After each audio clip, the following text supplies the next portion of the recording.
Hello?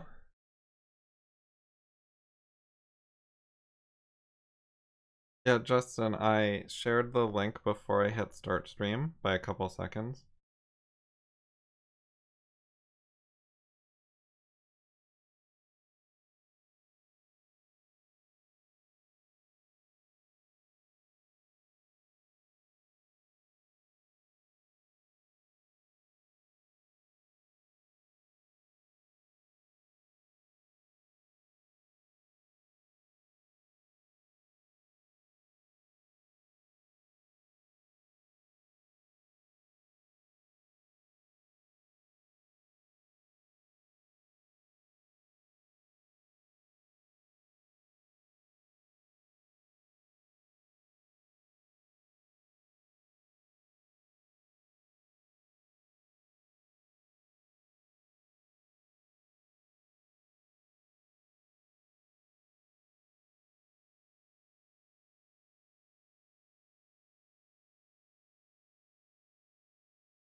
Why schedule streams? Like, what for? Also, I don't want to start at a specific time chosen in advance, because that sounds annoying.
If I wanted to tell people when I would stream, I don't know if YouTube scheduling would be the best way. Like, does that notify people? Does it send out emails and say, like, there will be a stream at this time, blah, blah, blah?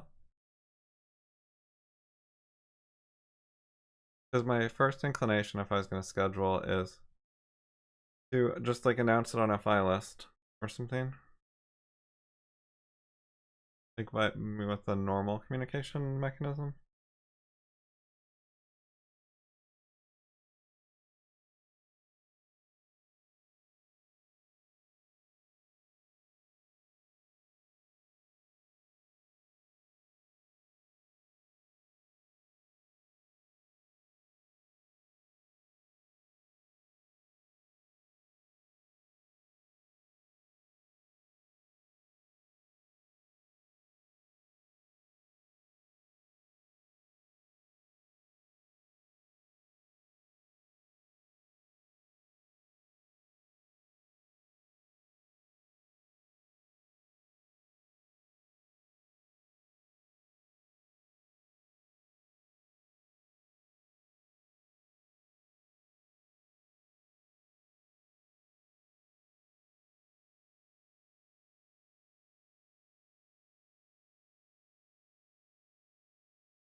Does anyone actually like go to YouTube pages and check what streams are coming up?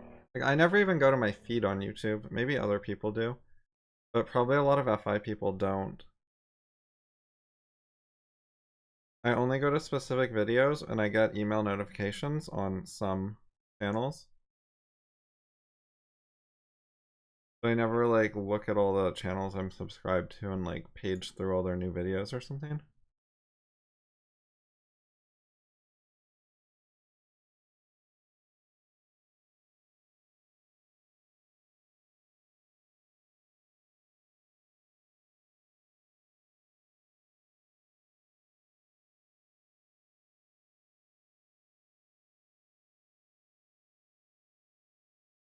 You need to go on random charades. People don't want to hear it. That doesn't mean you have to do stupid stuff that would be against your life and your self-defense, like telling the Nazis about your Jewish values or something. But it does mean that you should form judgments of situations and people, at least in your own mind. Then, at least in the context of a civilized society, you shouldn't just, so again, excluding like emergency situations, excluding when you're being persecuted by the Nazis, all that sort of stuff.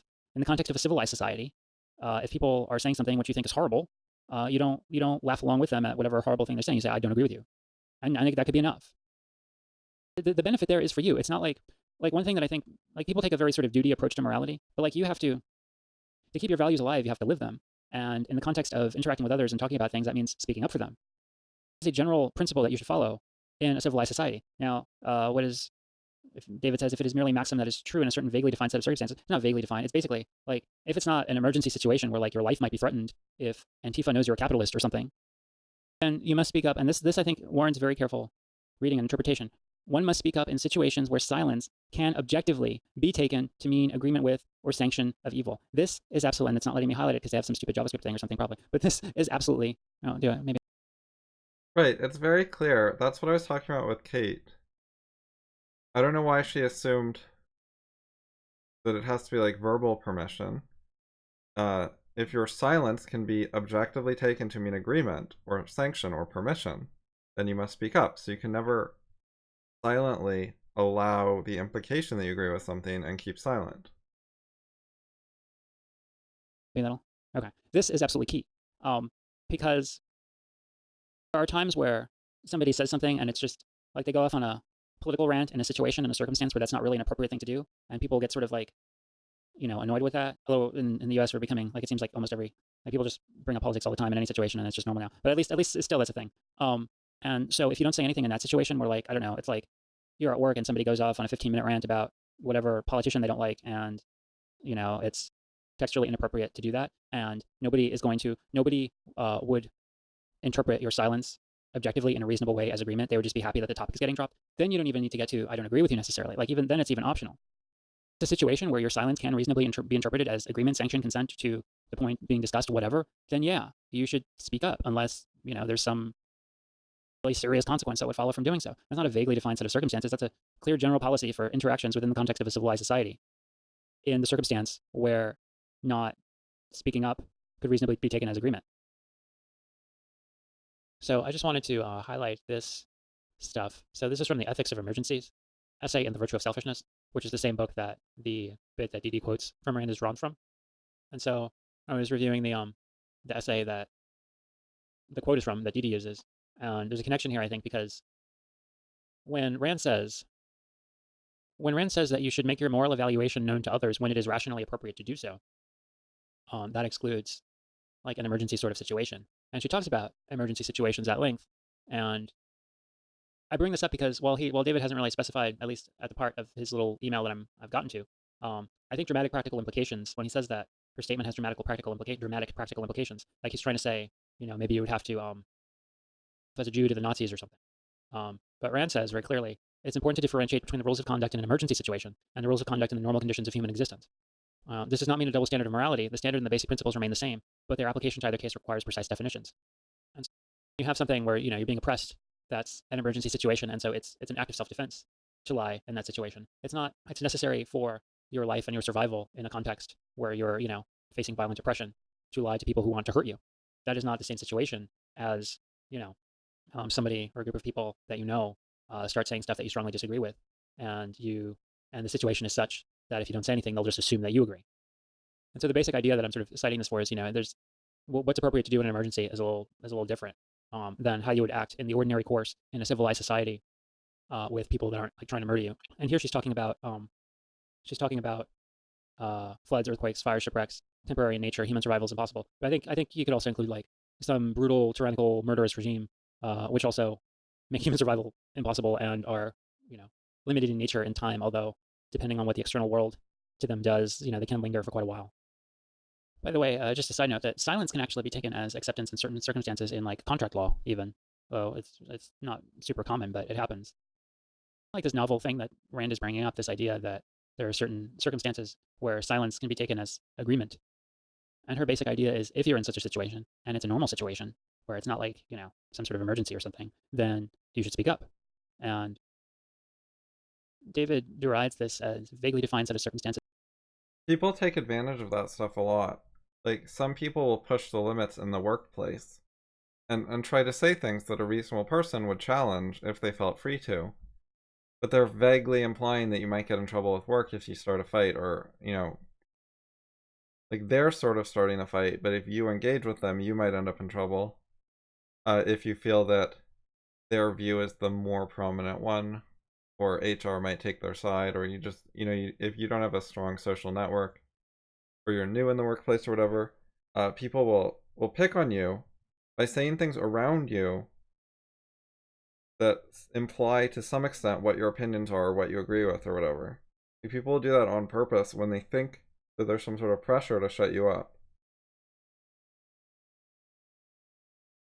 knowing that if they said the same thing in a different situation, you would disagree with them.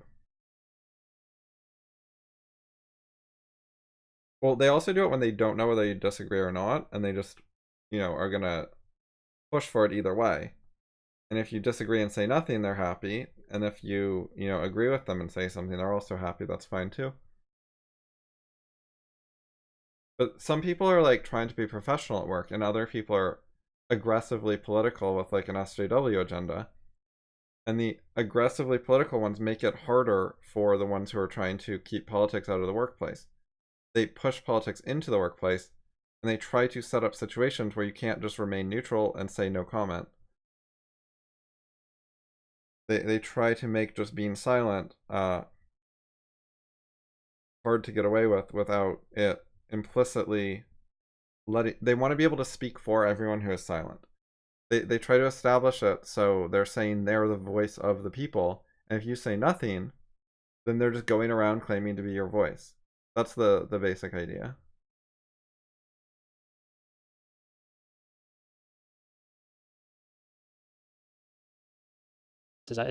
And he says, "Oh, unoriginal, unspectacular." It was very interesting, by the way, like the shift.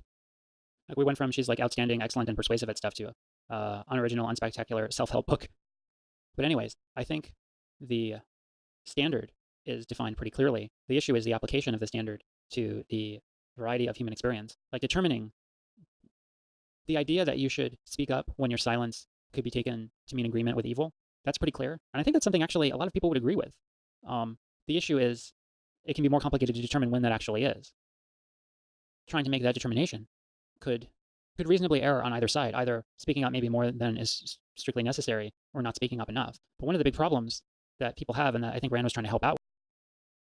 I've often erred on the side of speaking up about things and saying I disagree with stuff. And then sometimes people accuse me of being overly aggressive, and they're like, why did you have to pick a fight about that? Why can't you just let it go? And they don't want to acknowledge how, they brought it up or how it came up or whatever. And whether me saying nothing would just be letting them get away with it. Like, why should they get to say their position, but I don't? People are often dishonest about that kind of thing. A lot of social pressure is whoever speaks first wins, because you're not supposed to contradict each other, you're supposed to avoid conflict. So if someone is more aggressive and pushy to get their opinion out first, that can suppress dissent.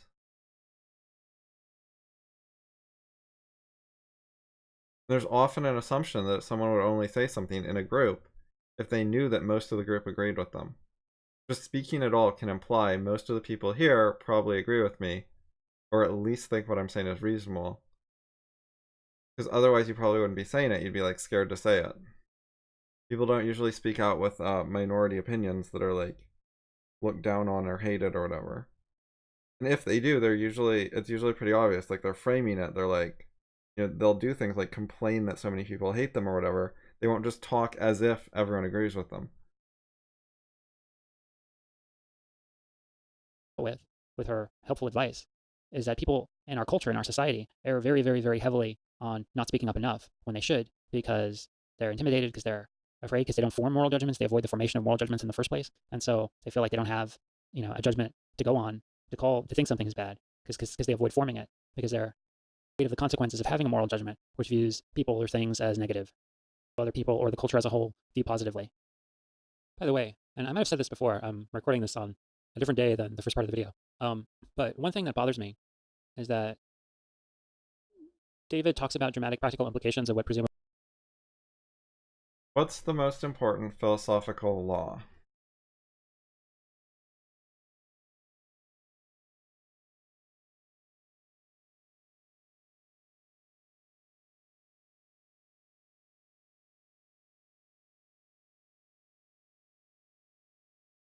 It's error correction. Something about that we're going to make mistakes. We do make mistakes. That's okay. The important thing, the thing that makes you rational, is to proceed in a way that is capable of finding and correcting mistakes and even good at those things. If you make it hard to have mistakes be found or fixed, that's irrational. If you make it easy and put work into doing those things, then that's rational. It's not whether you start with the right answer or how good you are right now. It's, are you making progress? Are you improving things, which is correcting errors, finding things that are worse and making them better? That's how you make forward progress. So life needs ongoing error correction. The more the better. is his, misreading of this quote. But he doesn't say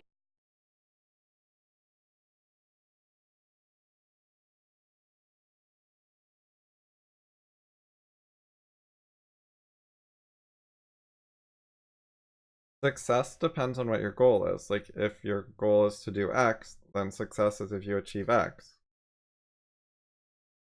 People choose their own goals. And yeah, success and error is relative to goals. It's all contextual. There's a context of what is your situation and what are your goals. However, that doesn't mean goals are arbitrary. Goals themselves can be mistaken, and you need error correction for what is a bad goal. Are there better goals I could have? You can think critically about goals as well as means of achieving goals. what he thinks they are. And that creates a problem for me as a critic. And it's almost like kind of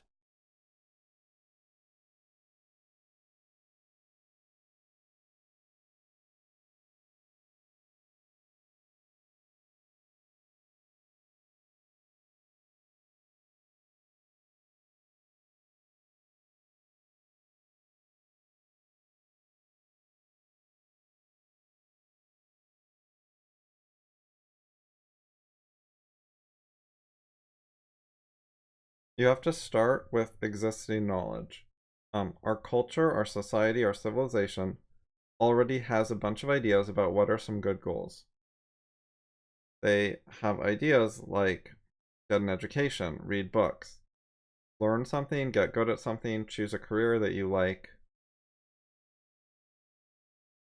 make money doing that career, be productive, have kids, have a family, fall in love, eat good food, have a nice house, put furniture in your house, etc., etc. So our society offers all these things as goals. Have some hobbies, and then there's many different hobbies available. Getting good at sports is a goal, and there's many sports offered. So you start with some typical goals, is how most people start. You try out some of the goals other people think are good, and you see if you like some of them, if they work well for you. And you see, are these causing any problems? Is anything going wrong? Is there any motivation you have to change goals? Are you dissatisfied in some way? You either see some sort of opportunity you're missing, or you see something actually bad happening in your life because of your current goals, and then that's when you look into changing them.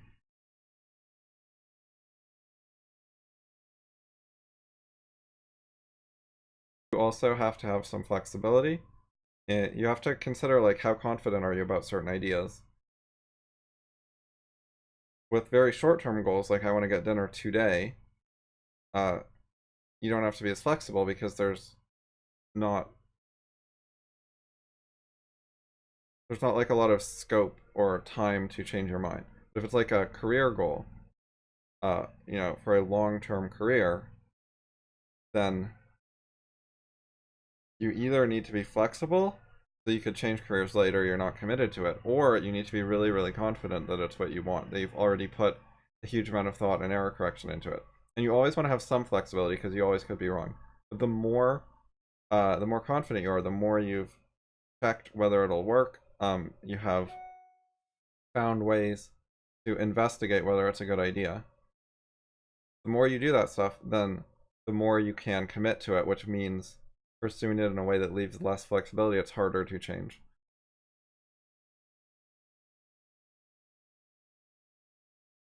People often miss out on opportunities. However, if you try to keep your options open, if you try to just be infinitely flexible, you also miss out on opportunities because you get opportunities when you specialize that you wouldn't have got if you stayed more of a generalist.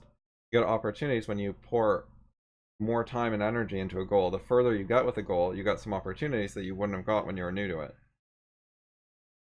So whatever you do, you're always getting something and missing out on something else that you could have had if you acted differently.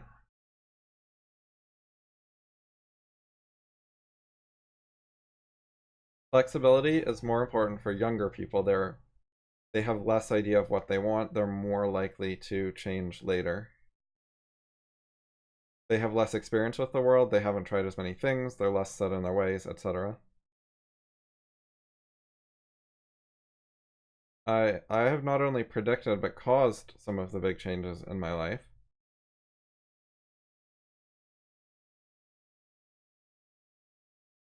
For example, I chose to spend more time on philosophy instead of spending more time on a software career. I chose to quit university and spend more time on philosophy stuff and talking with David Deutsch and other people in that community.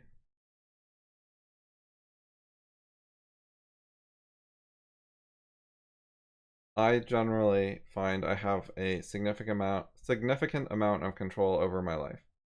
However, you can't control everything, especially what other people do. So I have more control over things that are actually within my control, like my actions, hobbies, interests, opinions, etc. I have more control over that. But external circumstances like, say, earthquakes and fires, I don't have much control over. Although I could potentially move somewhere with a much lower earthquake risk.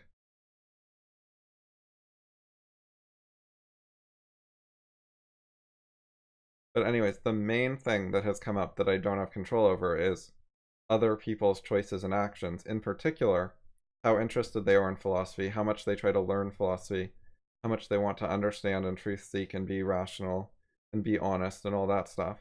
And a lot of people, they discuss with me a little bit and then they quit and they leave and they give up and whatever. Some people say they want to learn philosophy and then they just stop and they won't explain it. Things go wrong, people start lying to themselves, stuff like that is very hard for me to have much control over because it's their life, not mine. In general, that's not a huge deal. There's a lot of people who cares what any individual does, but it sucks when someone you've known for many years quits and leaves, like David.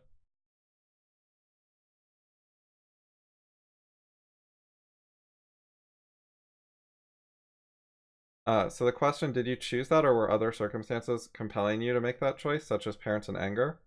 I don't know which choice that is. Because there's a little bit of a chat delay, plus I was talking for a while before I read that. But no, I don't think my parents or anger controlled these things. Like, my parents did not tell me to learn philosophy. That was what I wanted to do.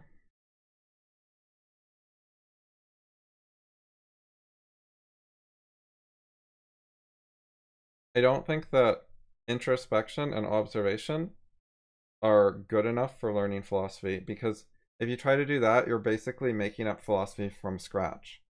It's more effective to investigate what are the common or well-known or popular philosophies, and what are some less popular ones that might be promising, and to survey them and learn the basics of all of those, and then see which ones you find have useful ideas, and then read more about them. That way, you should do some of your own development of ideas, but you should also see, what do other people already know? What can I learn from what other people have already figured out in the past? Because a lot of people have already thought a lot about philosophy. There's a bunch of pre-existing ideas that are better than I will create if I just try to reinvent the wheel.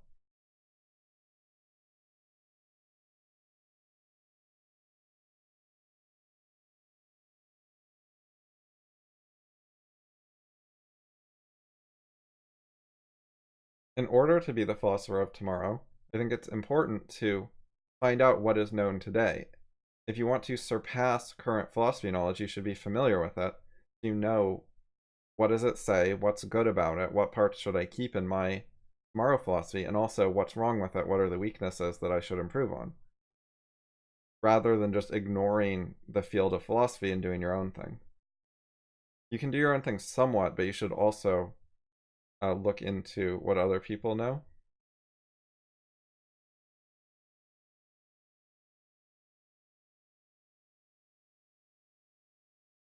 I agree that in general, modern philosophical interpretation is lacking. Like, I don't like most modern philosophers. When I said to survey what's known about philosophy, I wasn't only including moderns. Like, you ought to take a look at Socrates, Plato, Aristotle,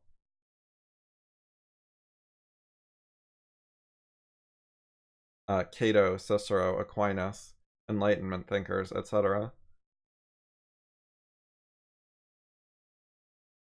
And sure, even like Buddhism, which I'm not much of a fan of, but it would definitely go on the list of things people ought to take a look at, and give a chance to, and see if it makes sense to them, or if they see errors in it.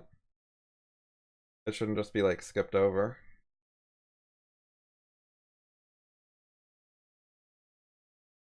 And anything that has appealed to a large number of people usually has some sort of good in it. You can find some value there, even if you disagree with most of it. I agree with not getting caught in the ivory tower. I don't like academia. I think people, if you actually learn philosophy properly, it applies to life. Like, that's part of how you should judge philosophies. Is you read this book and you see all these ideas, and you should consider, is this useful in my life? Is this actually going to help me? If it's moral philosophy, it should help you live better. If it's epistemology, it should help you learn better and understand things better and evaluate ideas better and, argue better, stuff like that. And so you should actually be able to use the philosophy you read. And if you find that it's not useful, then that's bad philosophy. Like, philosophy ought to be practical, not just ivory tower. Of course, you can have a mix, because abstract concepts are useful. There's a hierarchy of ideas that are more directly connected to your life and ideas that are more about principles, and there should be like multiple levels of connection. So the principles are connected to life through several levels of ideas.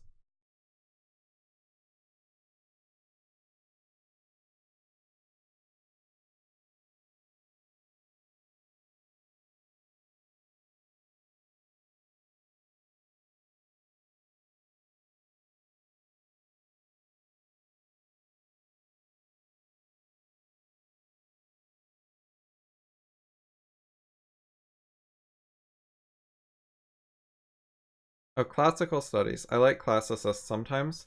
Like, a decent number of classicists are pretty good thinkers. It's in general a better department than the philosophy department. because they engage with Greece instead of like Kant.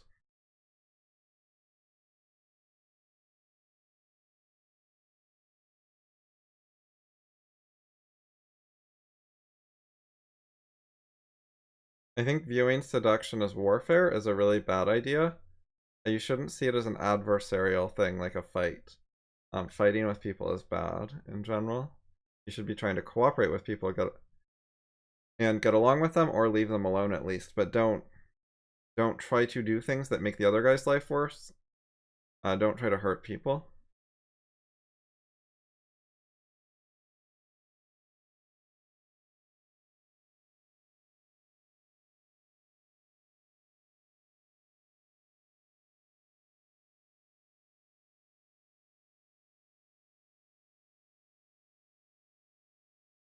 I don't agree with that. I think that's very vague. I think that's bad philosophy.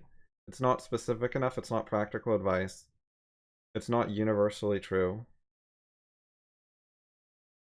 And it's telling people basically don't learn from books, which means reinvent the wheel, which means making a bunch of errors.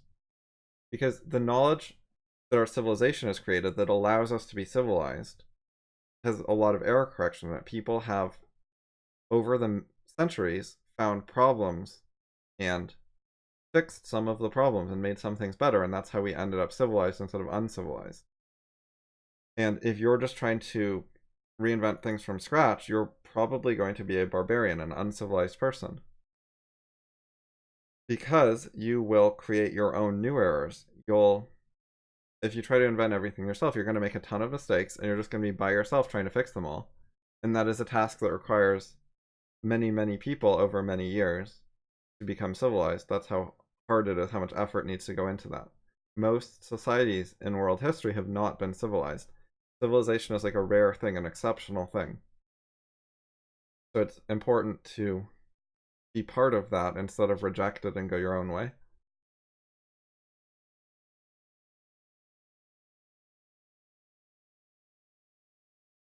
In order to be an innovator, you need to understand other people's ideas, some of them.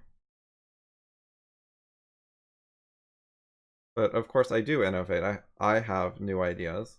There's nothing wrong with new ideas, but the point was about how to get to them. One of the main things to do is learn roughly what is the current state of knowledge, what's already known.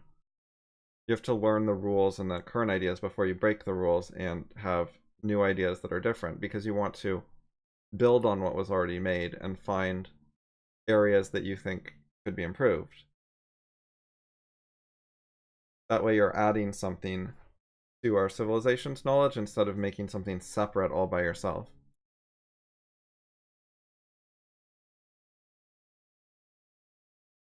Now, see, if you do this, you're going to make mistakes that other people have made in the past, and you're going to have to fix your mistakes yourself, and it's going to take you centuries. Whereas if you let other people teach you some things, then you can avoid some of the common mistakes. Because you just read what the answer is, and then you don't make that mistake, or you quickly correct it. So it saves you a huge amount of time, more than a lifetime, to not do it that way. It's good to write a little bit and study your own stuff a little bit, but also you need to look at books and stuff. And you need to get feedback from other people who can point out when you're making mistakes. When people try to write based off what you see and know, mostly what they do is, one, get stuff wrong that is avoidable mistakes. Other people, experts, already know better, and they're a beginner, so they're just making a bunch of beginner mistakes. So they don't learn much, and they try to build off it, but they just keep making beginner mistakes and never get anywhere. And two, the other thing that happens is people, it's not really their own personal ideas. They're full of a bunch of cultural ideas that they picked up somewhere without realizing it.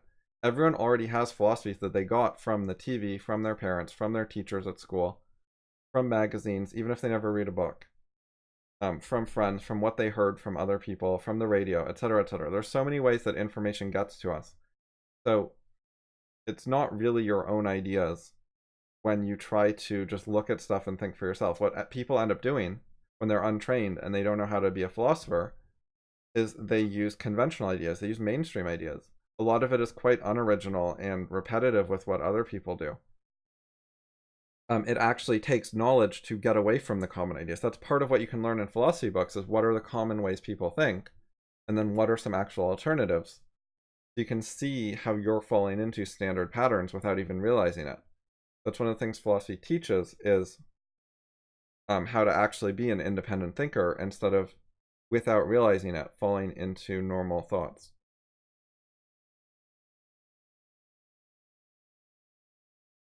The foundational ideas of philosophy were gradually developed over time by many people.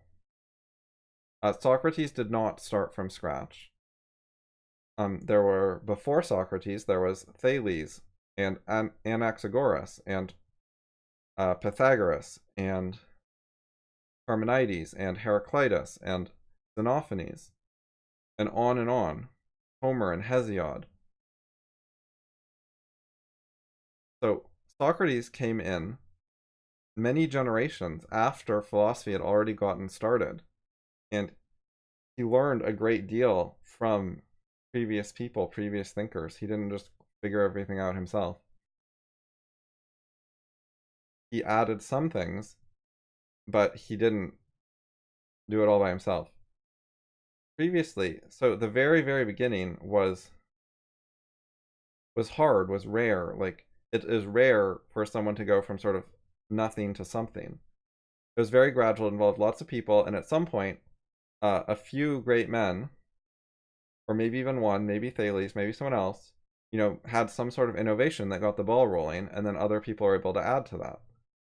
Thales began, according to Popper and Deutsch and some others, a tradition of criticism, where, so in most societies, there were masters who knew things. They had some sort of skill, maybe some astronomy or something else, or how to make a boat. And the master would teach the student or the apprentice to do what the master does. And if you do it different than the master, you're wrong. And that was just kind of the status quo. And what happened with Thales is that he had students who questioned him and who came up with different theories than Thales had, different views of the world. So instead of a tradition of teaching each generation to have the same ideas as the previous generation, each generation was enabled to make some changes, not change everything or start over, but to think for themselves and come up with some different ideas and change some things around to try to improve it. And once that got started, then over time things got better and better, and that's where civilization came from, is we date back to that tradition in Greece. I don't think that Socrates was a clown.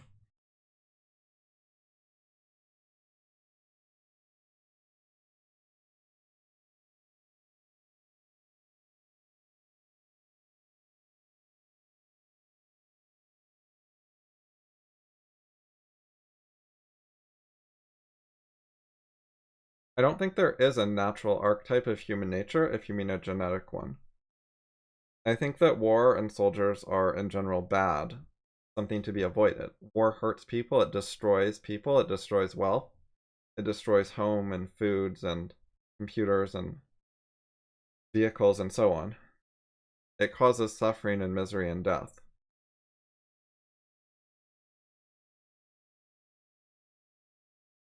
So the only real justification for war is defense. It's they attacked us, so the options were, on the one hand, let them kill us, or on the other hand, fight back.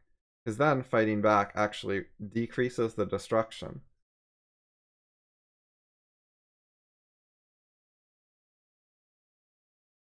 At least for us. Like, if our options are to fight and suffer some, or to not fight and get conquered, then it makes sense to fight. But if you have other options besides death, then you should avoid war. Regarding human nature, I think people mistake culture for human nature. That's actually one of the mistakes some people make when they're trying to do their own philosophy, is they think a lot of their ideas are natural or genetic or just how humanity is. And they don't realize that they actually learned that somewhere, that they picked it up from their culture somewhere. People pick up from their culture far more ideas than they realize they do, and then they think of those as human nature, as an unchangeable natural archetype or whatever, when it's actually social, societal, etc. That's a well-known controversy, and making a full argument, like fully arguing the case for that, is hard and long, but people ought to be aware of the controversy and research it and investigate what arguments there are for both sides. I have no idea about historical tribes. Probably there are some, but I don't know.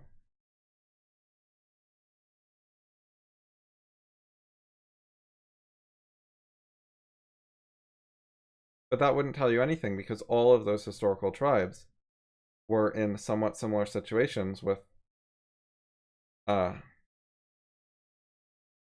which doesn't tell you at all whether in a more civilized world people could be different.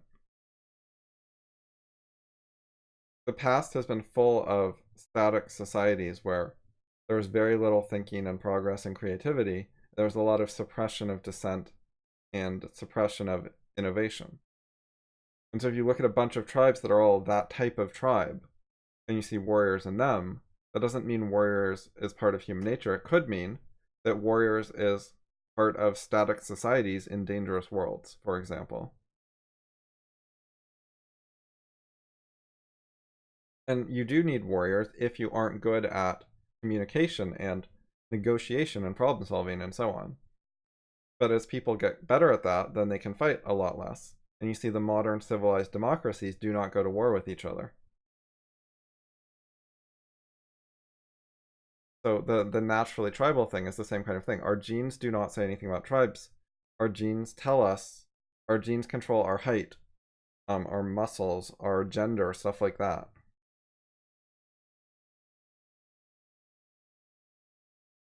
You have no way to know about every tribe in human history. Most of them died out long, long ago.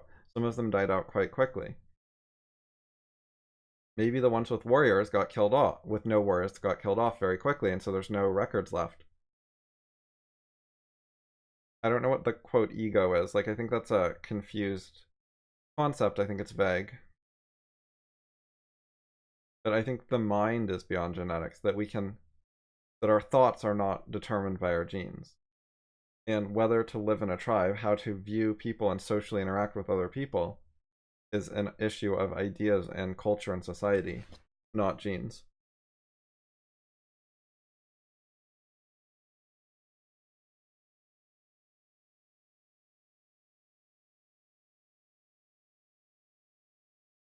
Your parents influence you. They give you a bunch of ideas, but you can change your mind later or even at the time. So parents play a major role, but it's not total control. You still have a chance to resist, rebel, choose something else. They can make that harder, but they can't take it away entirely. At least not while acting like civilized American parents. It's different, perhaps, if parents use a large amount of violence and restrictions on access to information and stuff. Like if they won't let you go to a library, if you're stuck in the home wearing a burqa all day, you never get to have an education, you never get to go to school, you never get to learn anything anywhere. And you're beaten for disobeying in the slightest thing, and you have to sit around like wasting your time most of the time when you're not doing chores. If you're in like that kind of situation, you can't drive, you can't go outside the home by yourself, then your mind is impacted a lot more by your parents, and you have not so much of a chance to think for yourself and have other ideas. But if it's in America and like a more normal, civilized situation, then your parents make a huge difference, but you can do something about it. You can change. You can get to high school and college and read books and be exposed to different ideas than what your parents had and choose to disagree with them on stuff.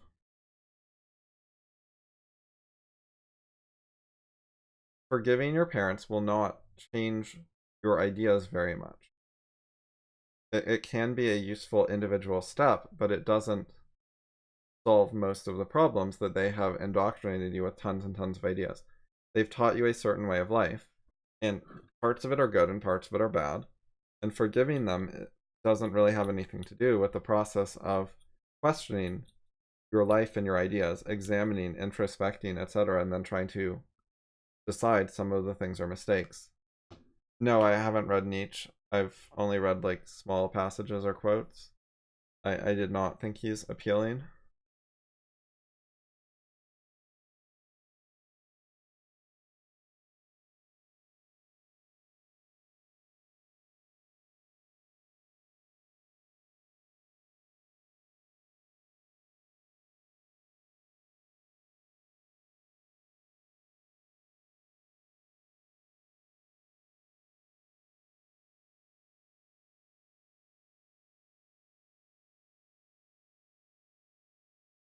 I don't think know yourself means anything. You are a collection of ideas. I don't think if some of your ideas were inborn that they would be more important than the ones you got from your parents or elsewhere. The reason I don't advocate studying like your parents' ideas is, well, I said study like every major school of thought. So whatever your parents think, is probably a major school of thought. If it's a minor school of thought, like sure, consider that one too. Add it to the list of things to consider.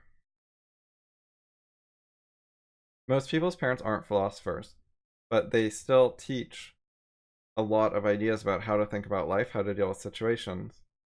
And I'm not saying you should ignore your parents' influence, I'm saying you should question it.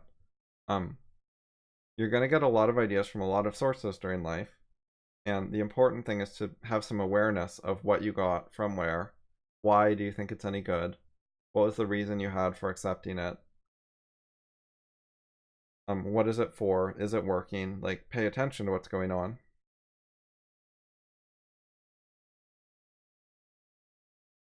Yeah, parents do ingrain a lot of philosophy in children, but you can reconsider. So that's the important thing, is to try to make progress. And especially if each generation makes progress. If each person is a bit better than their parents, then over time, humanity can get much better. I didn't rebel exactly. Like, you don't know my history or situation. The reason I quit school had very little to do with my parents. It was because David Deutsch was much smarter than my teachers, and my classes were boring. I was smarter than my teachers in general. School was not teaching me much. It wasn't very educational. It didn't have much to offer.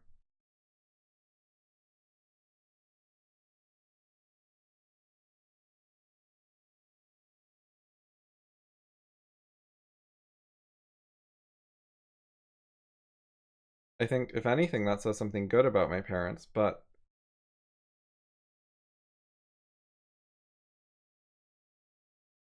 I think my parents were relatively normal, and they could easily have raised a kid who was much more normal than I am. Like, I think the difference was me rather than the parenting behaviors. I have a sibling who's much more normal. Like, above average, sure, but well within the normal range.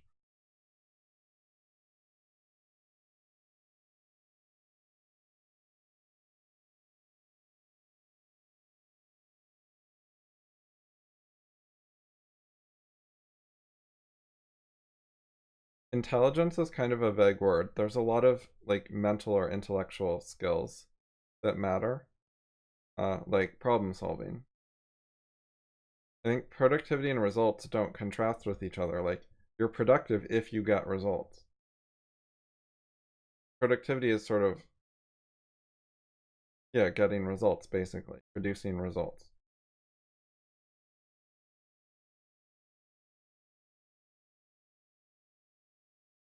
A good thinker is able to understand things and to analyze them and to figure out whether they'll work well or not, and to look for flaws to improve, and to decide what's good enough and what areas should get more attention. and to creatively think of alternative ideas and new ideas and always be doing something.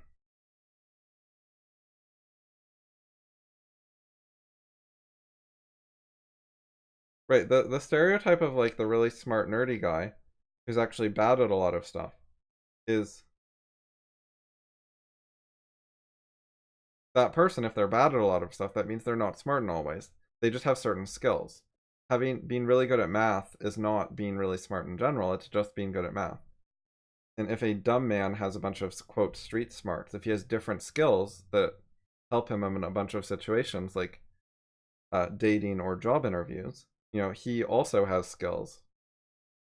Our society focuses on certain skills like math as meaning you are smart, and I don't agree with that.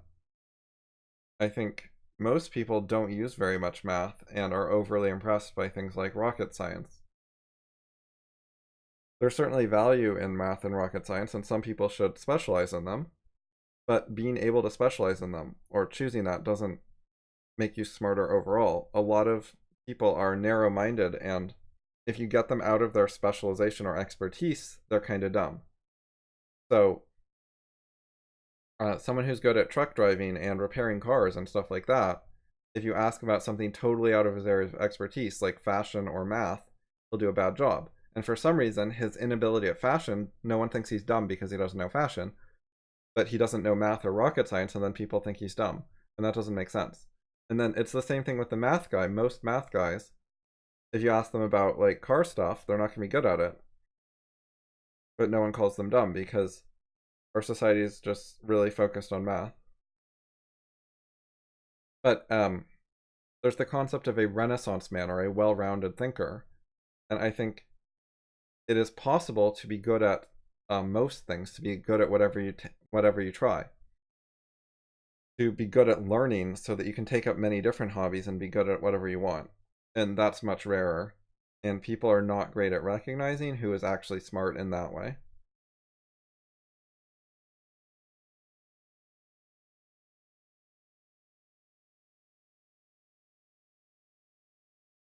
Having an understanding of yourself is important. If you're a good thinker, if you're good at learning whatever you want, you should be able to learn to understand yourself. That's one of the things you ought to do.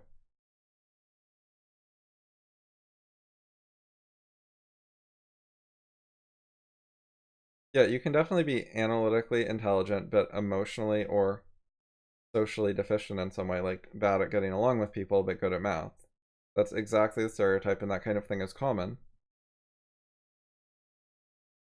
Now, it's also important to consider some people are bad at social stuff or quote emotional stuff, like on purpose because they disagree with it.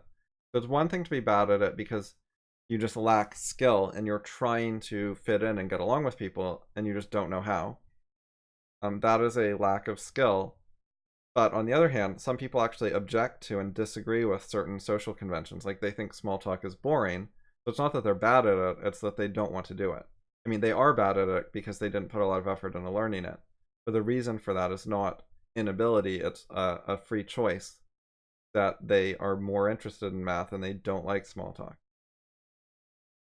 Some people don't want to spend their time thinking to themselves, what is this other guy thinking? What are his emotions? How might he react to everything I could say? How can I say things that will make him like me better? Some people don't want to be panderers and social climbers. So if you're trying to social climb and you fail, that's bad. That shows a lack of intellectual skill in some sense. But if you're not trying to on purpose, that's okay. That's a reasonable choice that some people make. A lot of people, though, they want to be popular and fit in, and they're just bad at it. And that includes a lot of smart people who are good at math or whatever.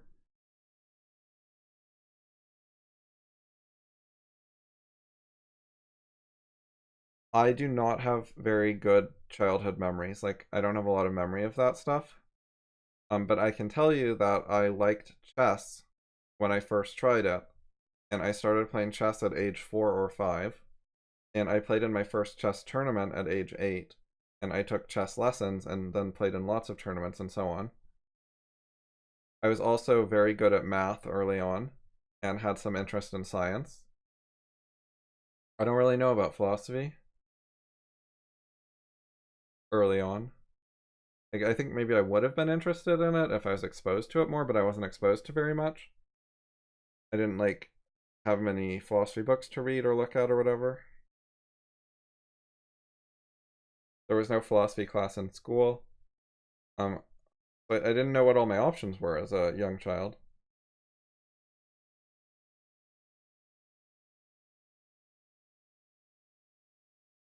And then I got into philosophy after I read David Deutsch's book, The Fabric of Reality.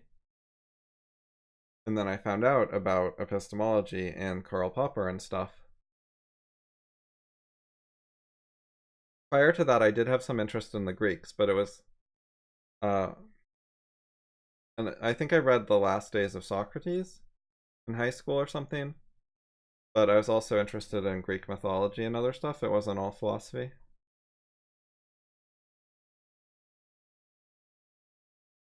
So I certainly had like some interest in that stuff and was open to it, but I didn't know a lot about it. I wasn't very involved. I did yeah, chess, math, software, and science stuff primarily uh earlier in life. No, I haven't played chess for a long time. I quit. I decided that becoming a grandmaster was way too much work and I didn't want to do it. And in general, I either do things like really well, really try hard, really focused on improving as much as I can, or I don't do them. I don't do a lot of stuff half-assed, so I did not want to just keep playing chess half-assed all the time. So I ended up quitting and doing other stuff instead.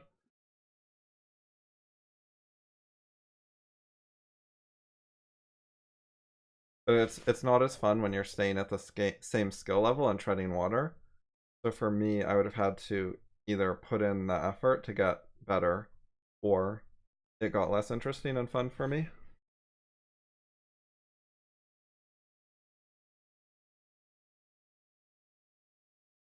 Now it's philosophy. Stuff like Karl Popper and Ayn Rand.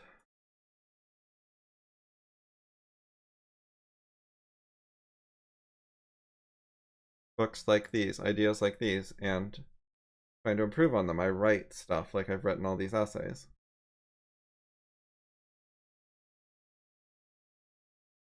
I have what I believe are major innovations in philosophy, like yes or no philosophy, and stuff about overreaching and paths forward.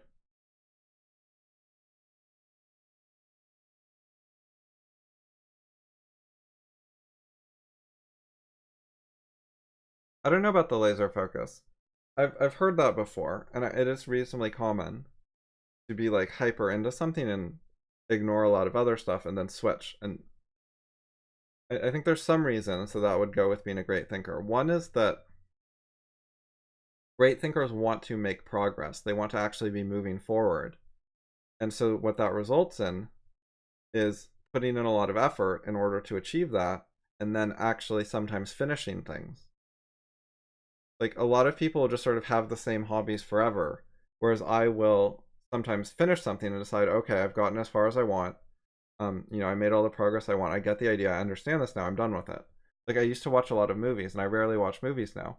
And for the genres of movies that I liked, I think I learned, okay, what is this genre like? What are the common patterns and storylines and whatever? And I sort of got the idea of it, and so new movies started to seem more repetitive. Whereas most people, they just keep watching all the new movies forever, and they never get bored. It never seems repetitive to them. They don't pick up on all the patterns.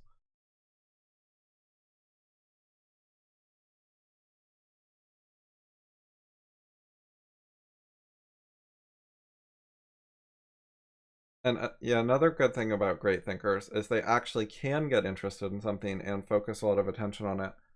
A lot of more normal people, they don't really know how to study something or be really involved in something. Like they just never do that with anything.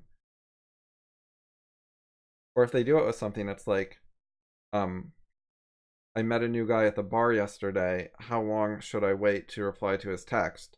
And there are women who will super focus on that kind of social interaction, like being really optimizing their dating, and they'll put so much effort into When do I reply to his text? What do I say? Talking with all their girlfriends about it. When should they kiss him? Should they have sex with him? When should they do it? Etc. Like, how should they judge him? What should they look for during the date to see if he's a good or bad potential boyfriend or husband? So for people who get really into something, sometimes it's just something that's considered non-intellectual, like dating or football or baseball stats. Like, a lot of people have some hobbies, but it's common that they do it more spread out over time. Like, most people who know a ton about football, they picked it up here and there gradually over the years, rather than like really intensively studying it, because they don't really study anything. So I have articles. Well, I'll just give you the main link. So this is my homepage, and it links to my websites. I have a blog. I have multiple sites with essays on them. I also have a YouTube and a podcast.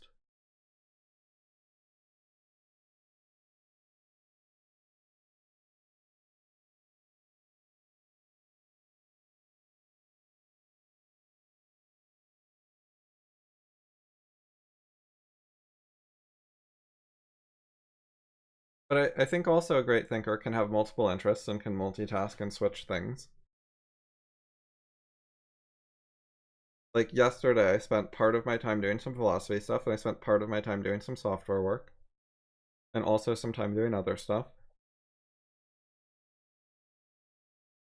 But I do think it's important that I can get really into something and really focus on it sometimes. But I don't always do the same thing all day. The banner's not loading. I wonder if it's going to work in Chrome.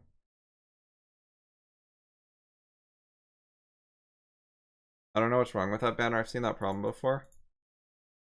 Oh wait, no, the banner's not here in Chrome either. What the hell?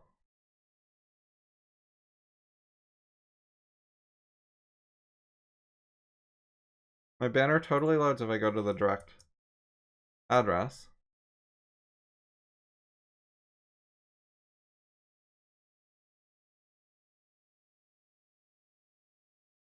I think something about Cloudflare makes the image not load right. Now it showed up.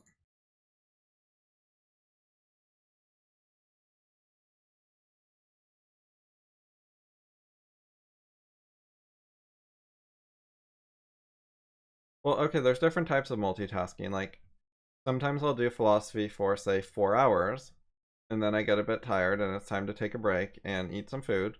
And then afterwards, I might do a different task. Um, it's hard to do serious, focused philosophy all day long. You get exhausted. Similar to, like, if you try to read books all day long, you get exhausted.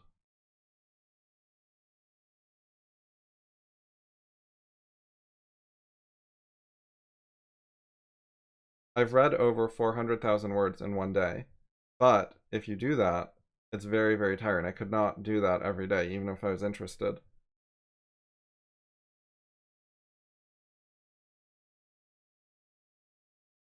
I'm able to do things very, like, quickly and intensively, but that tires you out.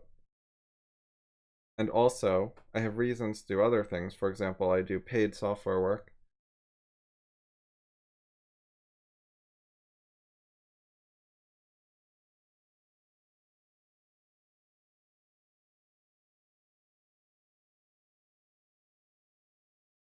I try to keep track of the big picture. Like, I often think, what are my goals? What do I want to do today to make progress on my goals? I try to have some big picture goals that I make progress on regularly.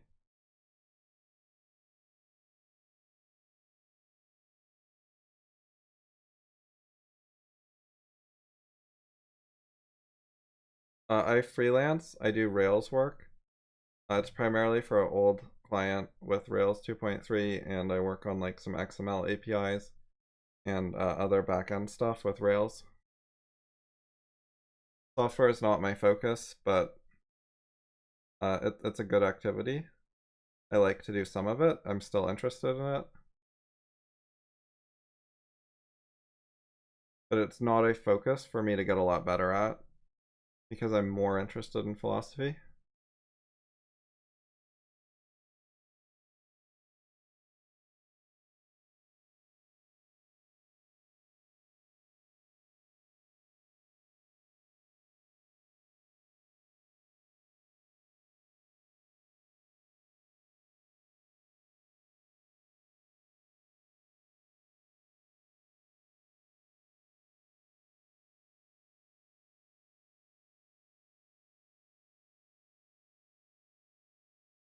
No, I did not go to MIT. That seems like kind of a random question. Like, why MIT instead of Stanford?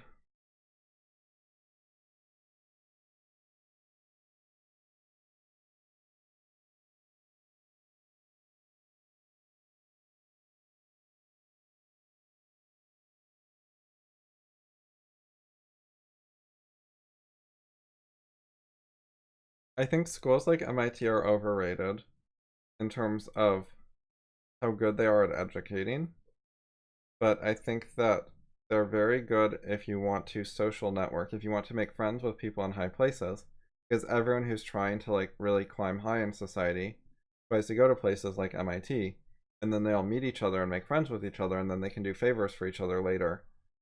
And it creates like an in crowd of the elite set who help each other's careers and are biased in favor of each other. And so if you want to be part of that group, going to MIT is really good.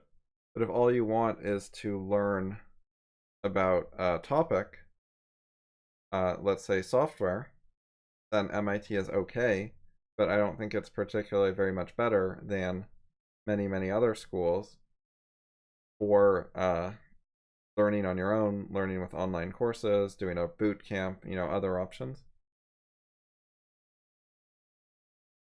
And if you want to learn philosophy, I think that basically all of the schools, all the colleges and universities are really bad places.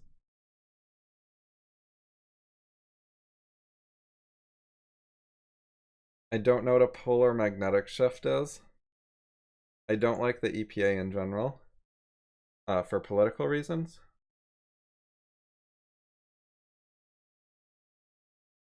But as a software designer, he probably wasn't super involved with the politics, so who knows?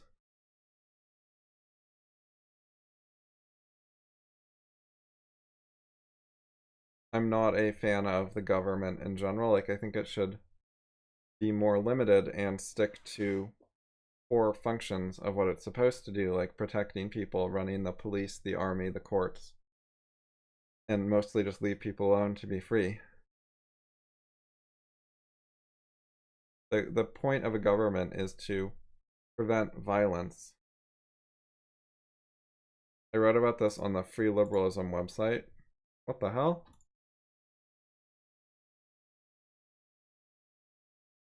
Weird.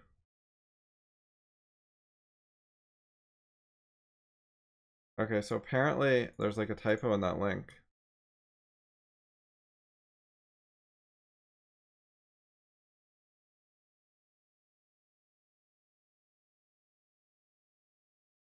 Oh, I'm not from Stanford. That was just an example, like, of a school.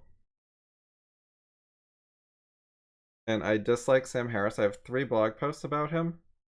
So if you go to my blog, curie.us, and then you go to list all posts on the sidebar, and then you do a text search on the titles for Harris, you'll get these 3 posts here. And so these give an idea of why I think he is a fraud as an intellectual. I think he's a bad thinker who has fooled a lot of people, which that sounds really harsh, but it's I think it's very common. I think a lot of people who have reputations as intellectuals are actually bad thinkers, who don't have serious discussions and are not really open to criticism and could not deal with free-form debate. Like, they only talk to other people in limited scenarios and usually to friendly people. And they're clever in certain ways. They can deal with a lot of arguments and come off okay in an audience's perceptions, but there are limits on that because they're actually just wrong about a lot of stuff. That's my opinion. And that opinion, there's no one who can come debate me and refute it and who is willing to. And I have, so my mentor, David Deutsch, is in the Royal Society and is a part of the elite crowd who has given a TED talk or two, and he's talked with Sam Harris and Richard Dawkins and other people like that. And so I have a sense of like that kind of person. I'm not just looking from the outside in. I had extensive discussions with someone who has that kind of reputation, and I think David is actually different and better and smarter than the other ones. But I have like a perspective on what most of them are like. And I also have philosophy knowledge that lets me analyze what people say and write and think and figure out whether it's good or not. And I know how to argue that stuff.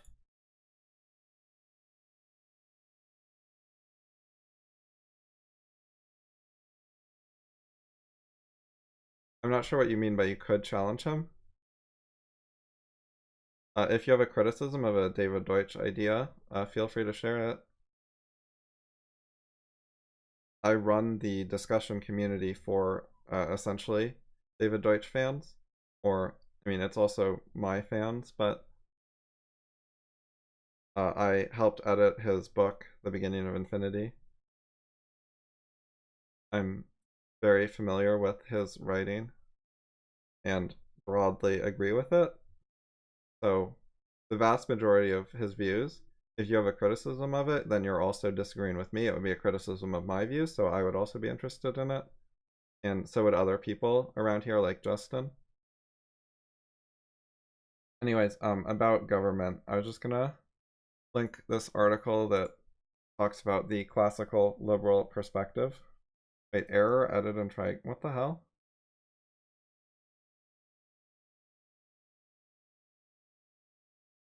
Will it work like that?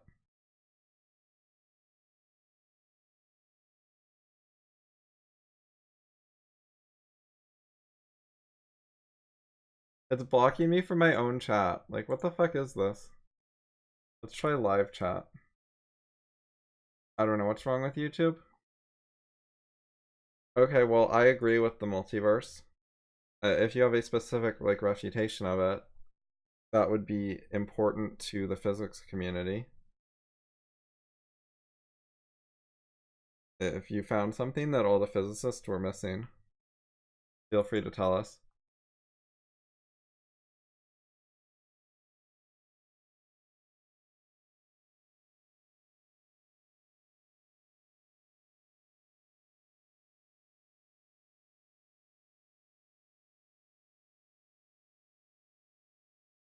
Or in particular, have you read either of David's books? And if so, is there like a paragraph where you think he makes an error? Like, where is his argument wrong? Which thing did he say that's false? Okay, well, why don't you share? Have you written those down anywhere? Have you run them by any physicists and asked if the physicist could point out where you were mistaken or not? If they have any answers? Like, usually when people think they see errors and stuff, if you actually write down what you think the errors are and then check with experts, the experts will say, oh, we've heard that before, here's the answer. But sometimes they don't, so, it's worth a try.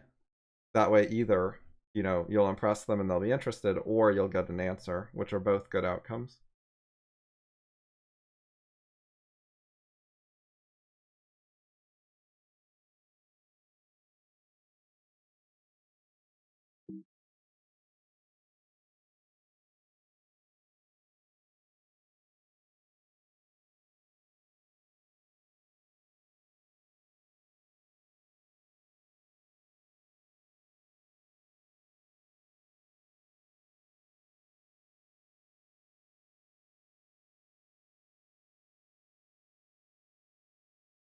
Oh, here it is.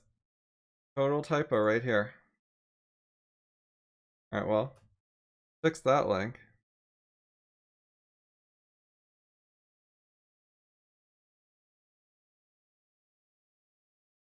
I'm actually gonna take this and do a search to see if it's broken anywhere else.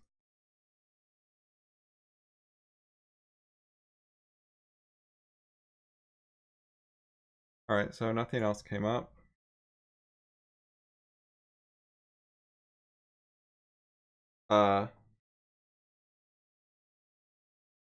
If you're concerned with like priority and getting credit, then post it on your own blog and put a post date on it. And then you can say, like, you know, I shared this idea with the world on this date.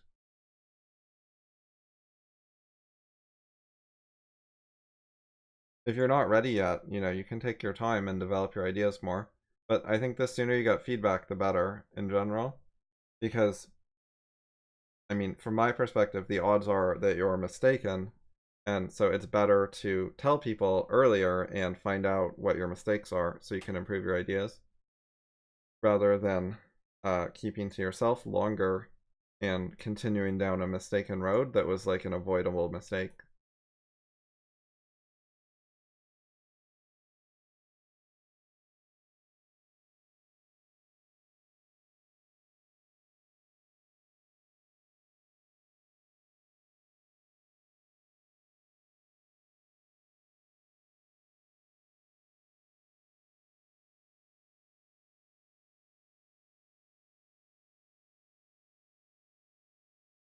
Okay, that should fix my website.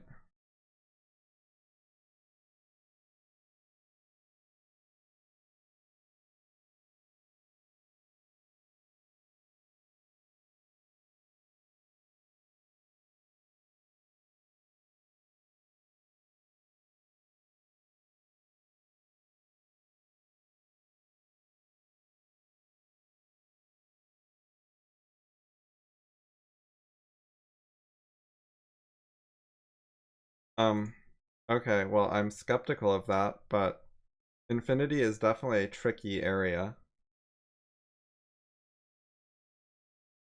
So, whenever an area looks like difficult, complicated, tricky, etc., there's usually room for some innovation there, but I'm still very skeptical.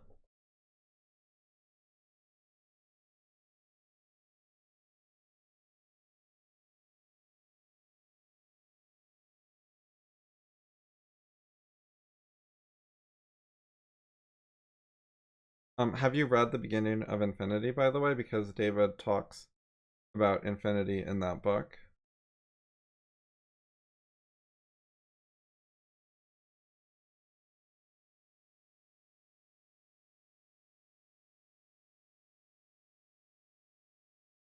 Are you familiar with things like one-to-one mappings of sets?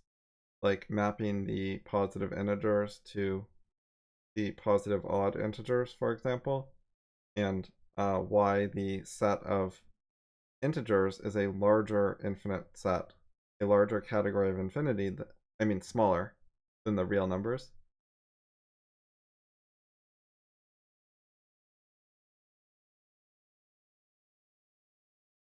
To me, this just sounds like vague stuff that doesn't actually make a lot of sense. Like, why would a number getting larger make it smaller?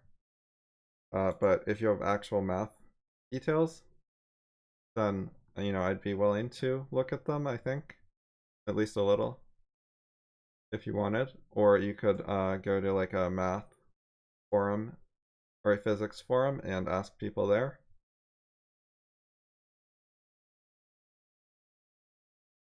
And I think you would be able to get useful feedback if you went to like Reddit. r/math would probably work. I don't know what the best subreddit is, but you can probably talk to people here or r Reddit r/physics. There's some like ask physics or like, yeah, here we go, ask math. So this one's like actually meant for math questions. So if you ask these people, you could probably get a response. Or Reddit or ask physics Reddit.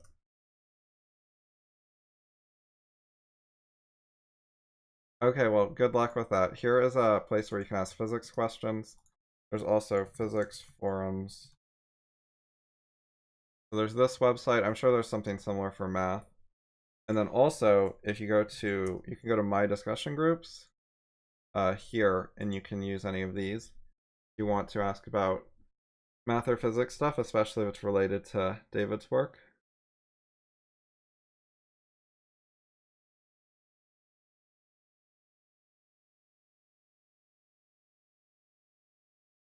And if you try engaging with people, you'll be able to find out things like, do they know a bunch of stuff you hadn't thought of or didn't know or hadn't studied?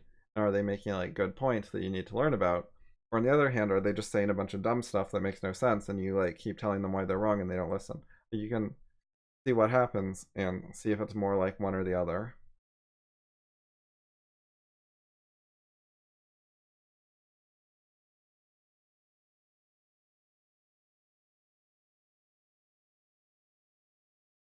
Because if you actually made a major scientific or mathematical advance, that's like really important. People would want to know.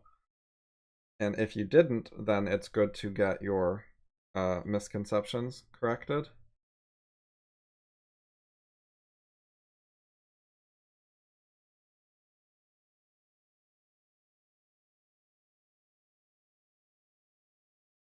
So TED Talks are they're mostly about social status, not skill. You have to impress people in high places in order to get that kind of invitation. Which it's conceivable to do it with skill, although it usually takes a long time. Like even if you make a huge breakthrough, people often don't notice for years and years. It takes time for it to spread and get attention.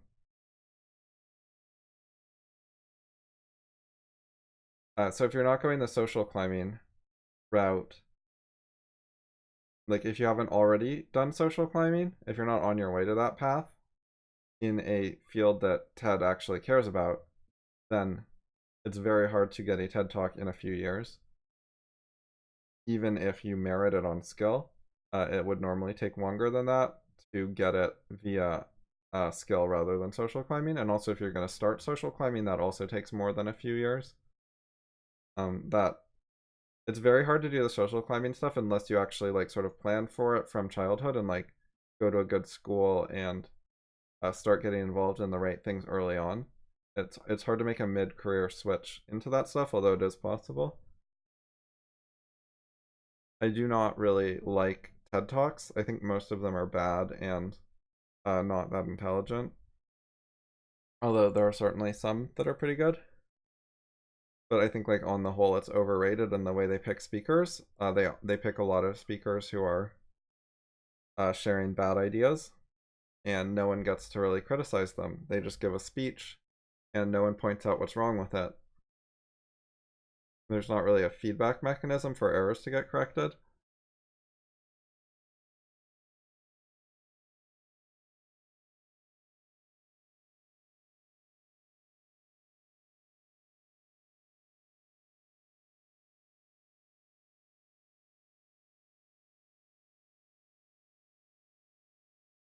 Uh, so that depends a lot on what you're talking about. So in the short term, I think there's some research about sleep, and sleeping is part of learning, and you need to sleep periodically. And when you learn a lot, it helps to take a nap, or you're sort of limited in how much you can learn per day because you only sleep once per day. So people find, and it also helps with if you spread things out sometimes. It can be better to do like a little bit on 5 different days instead of a lot on one day, because then you keep getting the sleep to help solidify that knowledge until your like longer term memory or whatever. I don't know exactly how it works, but it seems to matter to sleep on things. In the long term, we have aids for retaining information, such as hard drives where we can store documents. So we can get better and better at storing information in easily digestible form so we can remind ourselves of things very quickly. We can refresh our knowledge of something from our notes. So we're able to deal with a lot more stuff than we have in our head because we have, books, pieces of paper, notes, computers, etc., to store information for us. Then, if we have good search tools, if we have well organized notes that have a lot of information that we can quickly understand, then it lets us know more than fits in our memory. We don't have to use the memory in our brain for all of our information.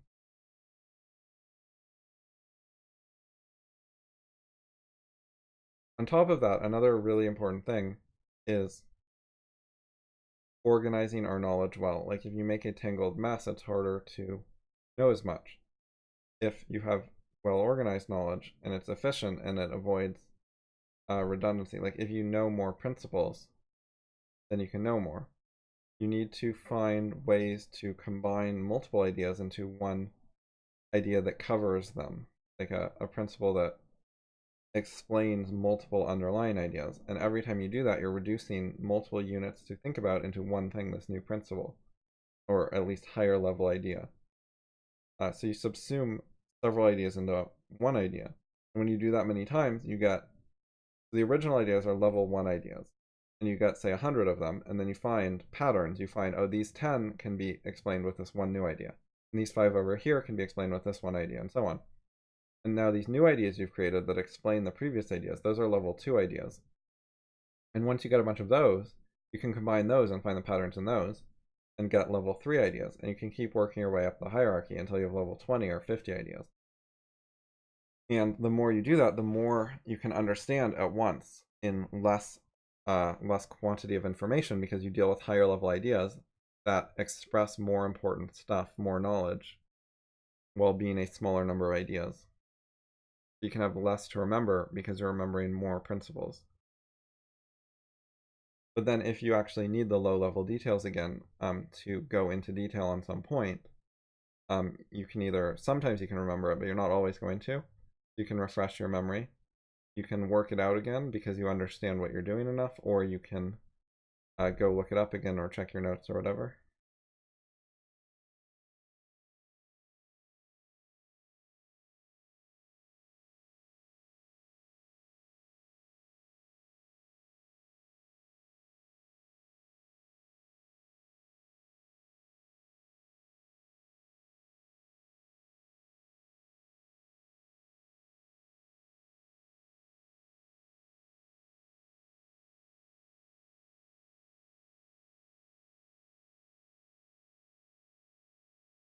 This is a reasonable point. Yeah, if you're lying to yourself, it's going to result in lying to others.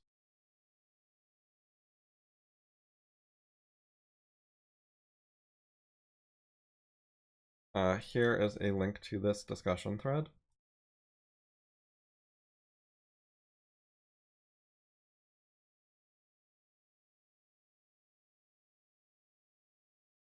Buddha Beans, by the way, I'm curious how you found my stream. Most of the people who watch my stream are more familiar with my work, so I'm wondering what brought you here.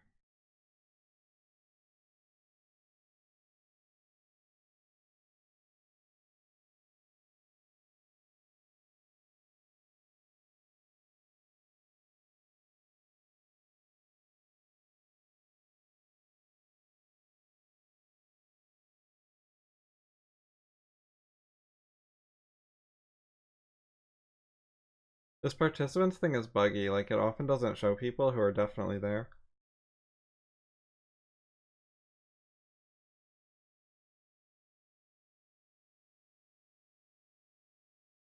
Right, if you believe something because you lie to yourself, then you will tell it to others. Why would you avoid telling it to others? Because you don't know that it's a lie. So you're gonna pass it on.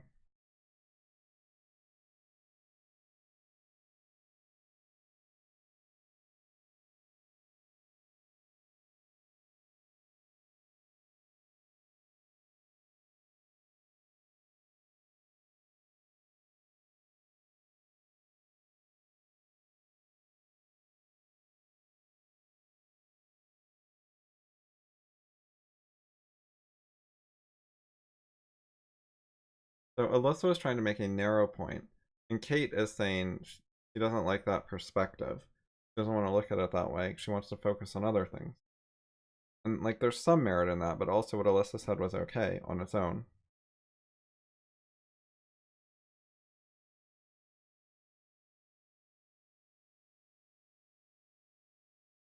Which is why Alyssa responds, if you can point out a false statement, Alyssa would like to know. Which is a different thing than what Kate was trying to do here. And a lot of what Kate's saying here is stuff Alyssa's already familiar with, anyways. And Alyssa didn't contradict it.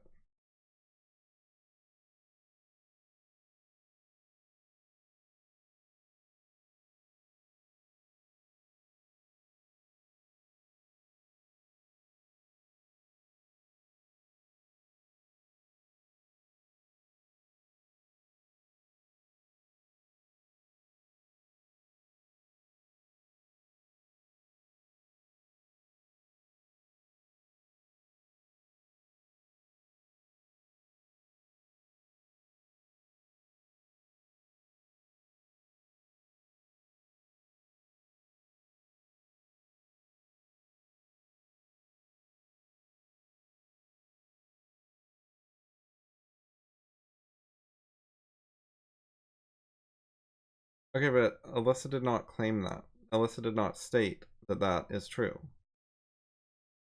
Alyssa said some people believe X. That's not a statement X of X.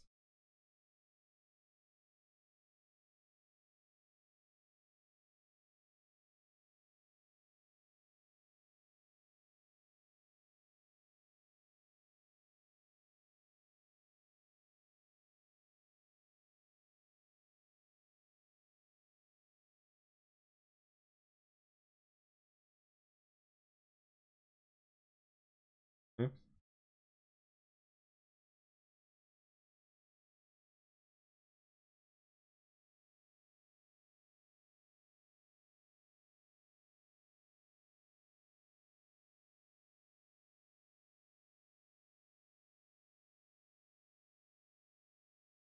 The common explanations of that hierarchy of knowledge is from objectivism.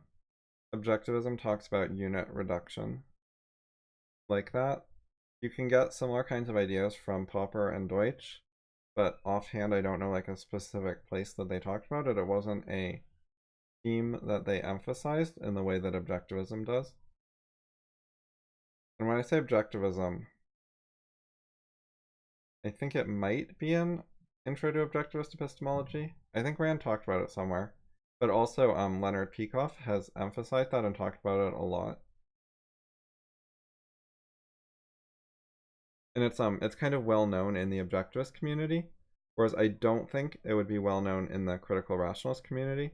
If you go talk to random Popper fans, I think a lot of them like wouldn't know anything about that. I mean, a lot of objectivists don't know much, but of like if you talk to like the semi-knowledgeable people who like know a fair amount, then a lot of objectivists would have some familiarity with that more than Popperians would, I think. But also I can tell you that David knows something along those lines, something similar at least to what I was saying.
Regarding David, universal reach of knowledge is a fairly different issue than levels of abstraction.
Reading this now.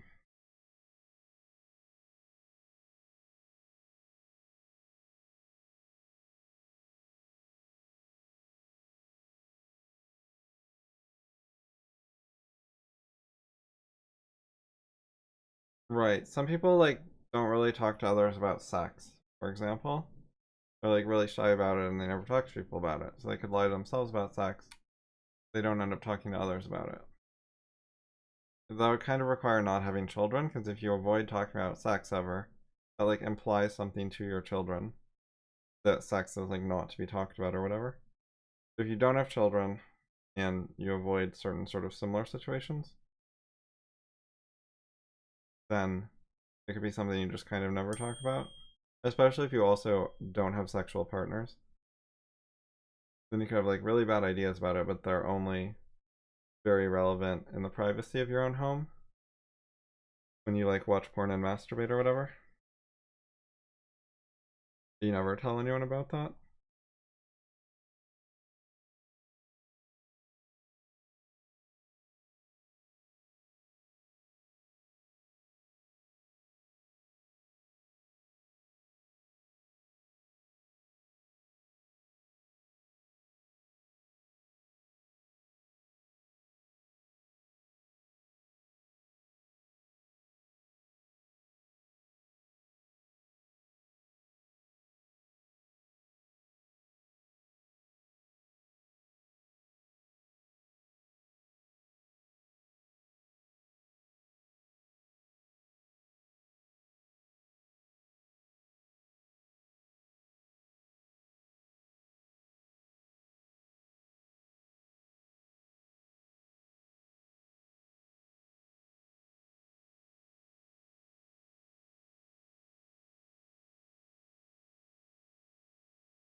I'm gonna save that for later, maybe do a podcast. I don't know, I'll have to think about the topic. Because I don't immediately have something to say about nostalgia offhand.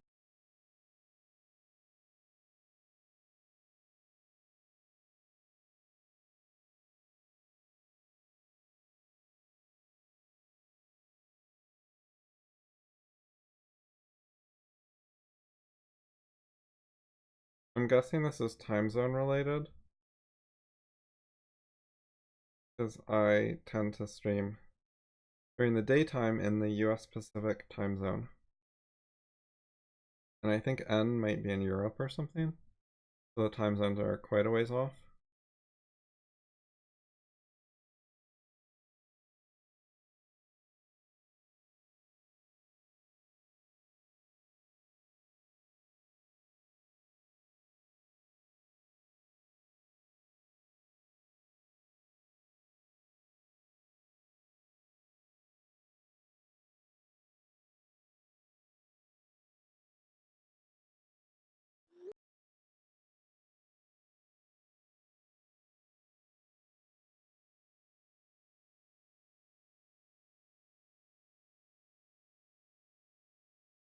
I doubt I do, but is this correct reasoning?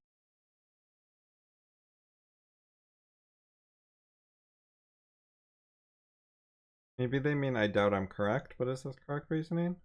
I doubt I know what I'm talking about? Or something? I don't know.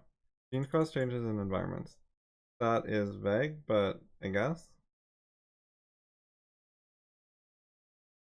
Like, what it would be better if they had some examples. People are born with their own unique genetic makeup. They have knowledge that has some variation from their parents' ancestors, but obviously some. Okay, yeah, that's correct. Everyone has their own unique DNA. Like, there are no two people with the same DNA, as far as I know, I think. So genetically, everyone's a little bit different than each other. Even if there's, like, a rare exception. Oh, there's identical twins. I don't know how many random mutations they have, or if they're, like, actually, like, literally identical. So yeah, this is forgetting about identical twins as an exception, but it's not important. To a good approximation, this is correct. The concept is fine.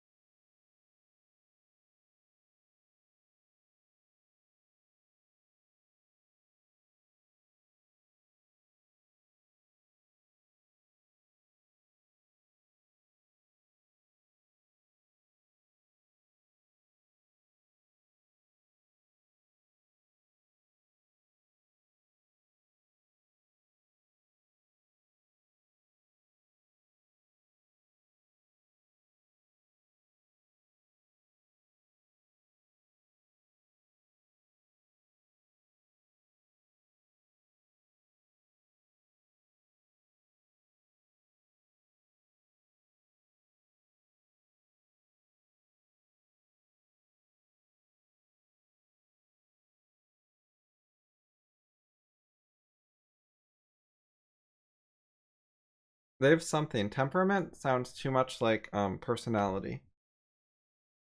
And I think that the things people are inborn with, or that they have like at the start when they're an infant, are like smaller or less important than people generally think. People think infants have like actual personalities. They even think their cats have personalities or temperaments.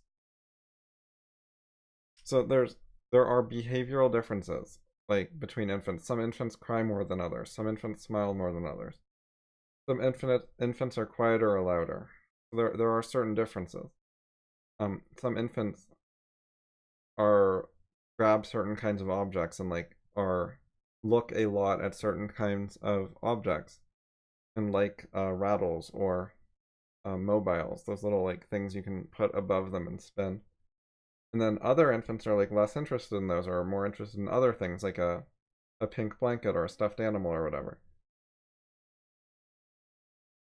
So there is stuff like that. And when you're dealing with very, very young children, it's hard to tell what might be uh how much genes are playing a role or whatever. Like the important thing that we know more about is as you get older, the role of ideas becomes much more dominant in virtually everything, or everything where it could be dominant, because you can change your initial ideas. Um, the more you develop ideas, and you get ideas from your culture, or you develop them yourself, or whatever, the less relevant whatever you started with was.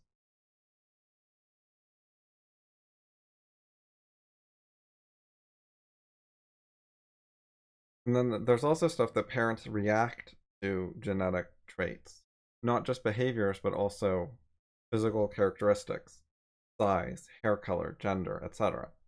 So people treat you differently based on those things.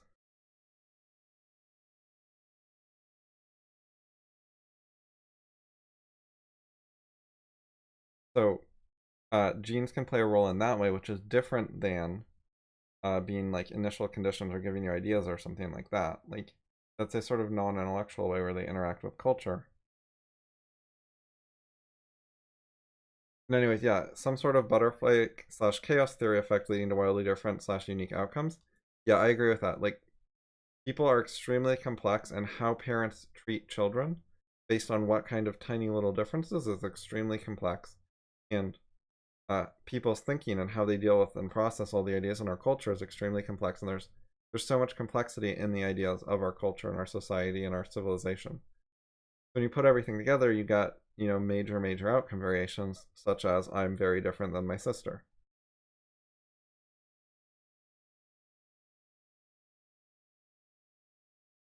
And I don't think genes had any sort of major, like, controlling role in that.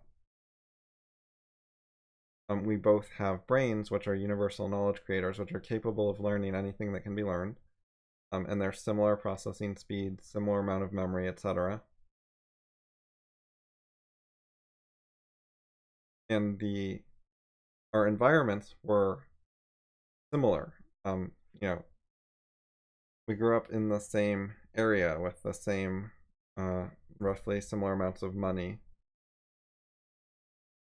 being treated in similar ways by our parents, at least initially, to some extent, like mostly kind of similar. There are a lot of ways it was similar. And this is very standard. You can look at any family. It's just, and then you got people who are different. Sometimes siblings turn out similar and sometimes different. It really can go either way.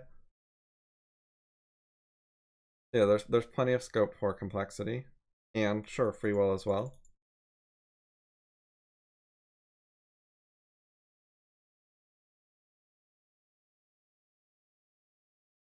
So, is it correct from the above to say people's personalities are caused by their genes? No, not at all. Like, so, okay. I wonder if the person meant something like genes cause all the changes in environments that happen. Or something like that? Because, genes cause some changes in environments in some way, sure. That sounds right, although I don't have a great example. I mean, it depends what you mean by a change in environment. Like, if there can be a gene for height and it causes the change in environment that your parents encourage you to play basketball more than they would have if you were short. Like, are we talking about something like that? Because sure, that happens. But that doesn't mean genes are controlling everything. Like your parents' culture, is the main causal mechanism there. They're looking at you and saying, "Oh, you're tall, you'd be good at basketball." Like that's their choice. They could have different ideas. But their ideas, not the genes, that are the main driver of what's going on there. The genes are involved. It's hard to separate things into like solely genes or solely culture. In some sense. But then also in a lot of senses, it's basically to some approximation, ideas rule the world. Because basically always, if the ideas were different, then the genes wouldn't matter or they'd have a different result. And the ideas are more complex, more advanced, more interesting. It's the ideas that play off of the genes, not vice versa. The genes don't know anything about human ideas. They don't adapt to and react to human ideas. They're old and not changing significantly for a very long time.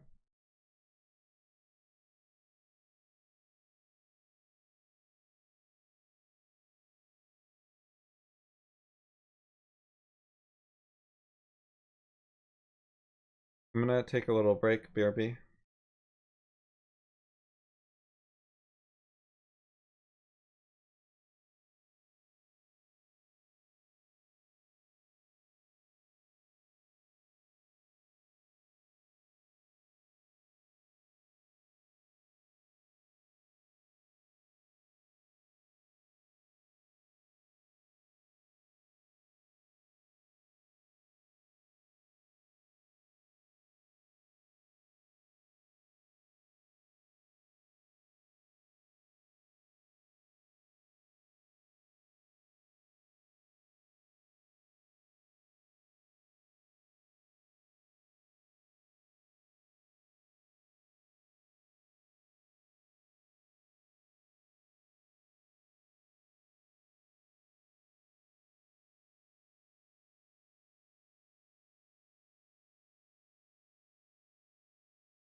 Hello, I'm back.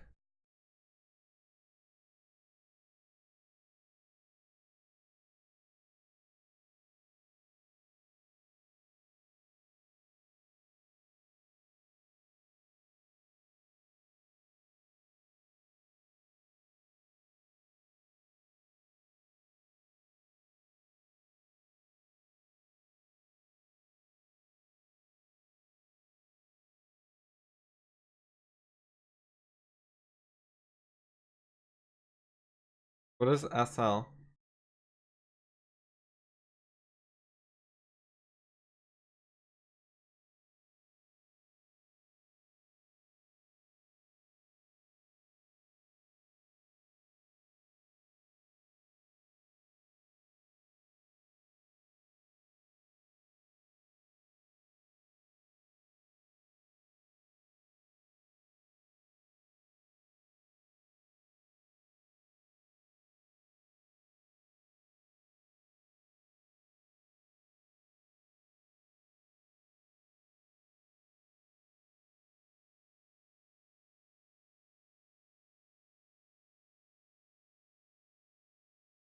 Oh, like sharing Wi-Fi? Put the router by the wall between your apartments? I don't know, I've never done that.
Yes, this is different than writing new tests for every idea.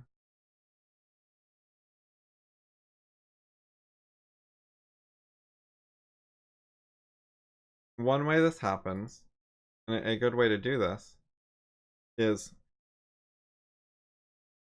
if you find that you've written similar tests 3 or more times, then you can refactor and create one generic test.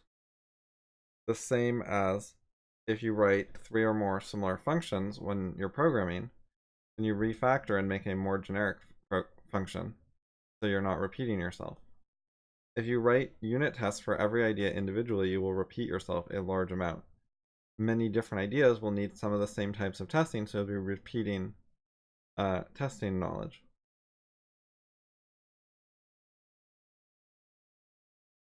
This can be bad. It depends. So generic test helper functions. That's important. That fixes a lot of the problem.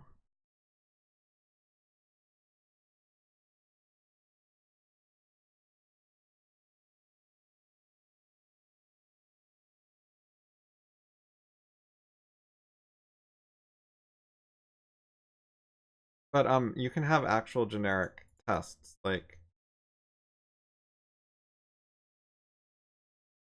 you can have a test that works on any web page and checks whether the web page loads without erroring. And so you keep using that test on many different web pages. Now, in terms of the actual design, it might be you have a helper function called test web page, and then you write a test many web pages function, and you just call the helper function a list of things. The point is conceptually, you are reusing that testing function on many different cases instead of using separate stuff.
Oh yeah, so maybe I'm gonna reply to this.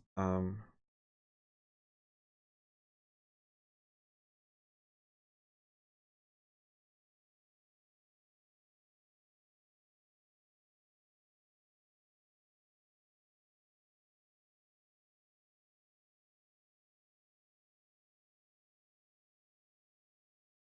guess I'll go look later and get a timestamp. I don't know this person.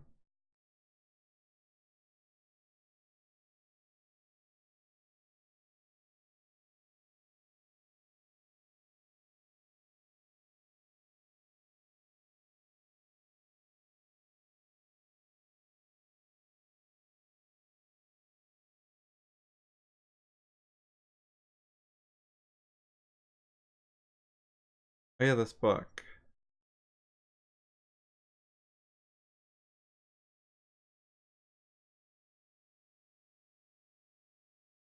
I was pretty skeptical, but let's look inside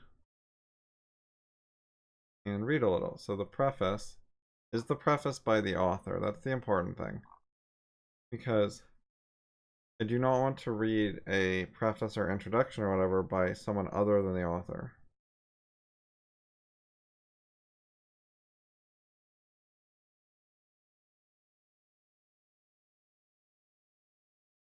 Only want to read stuff written by the actual author.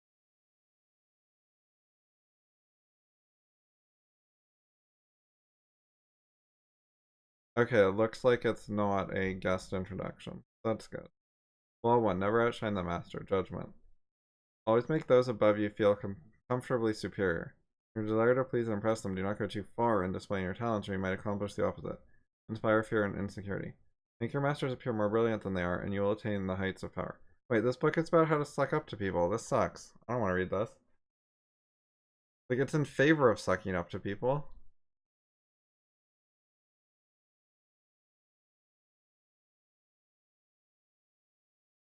This is like how to win friends and influence people. Never put too much trust in friends, learn how to use enemies. Be wary of friends, they will betray you more quickly, for they are easily aroused to envy. They also become spoiled and tyrannical. Yeah, no, this book is shit. It's if you're really conventional, it might help you and work okay.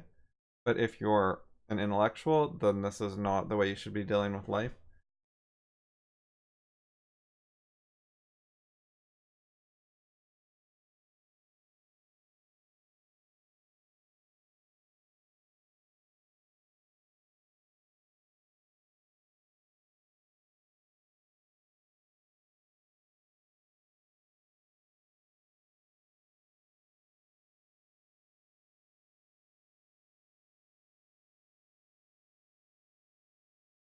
This is interesting. I was not aware of this.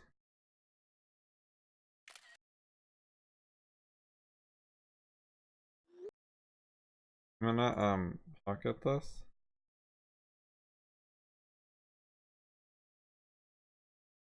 What? Does my pocket plugin not work now? Oh wait, that's not right. I'll just pocket this.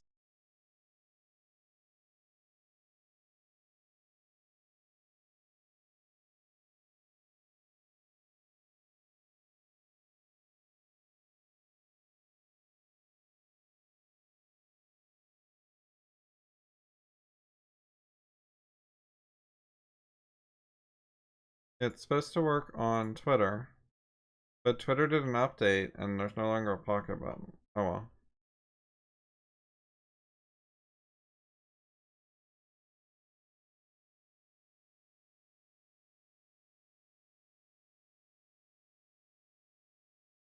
I saw that before.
Let's see.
Okay, I think that's enough comments for now. And it's enough to move the discussion forward. So that seems fine. Like, I could think about it more, but it's not necessary.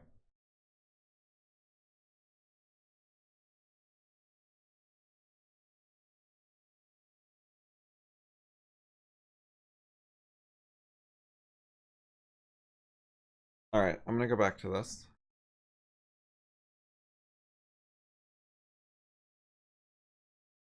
An intentional thing, I wonder, in a way, because if he put a specific problem that he thought this statement created out there, then I or somebody like me could read it and either say why he's mistaken that it causes that problem or why it's not actually a problem or whatever. But if he keeps it vague uh, in terms of dramatic practical implications, and then I raise something like, being a Jew and having your Jewish values attacked by the Nazis, then David, or more likely somebody like a fan of his defending him on Reddit or something, because I don't think he'll directly reply to me, but David or a fan of his can say, oh, no, no, he wasn't saying that. He had this other case in mind.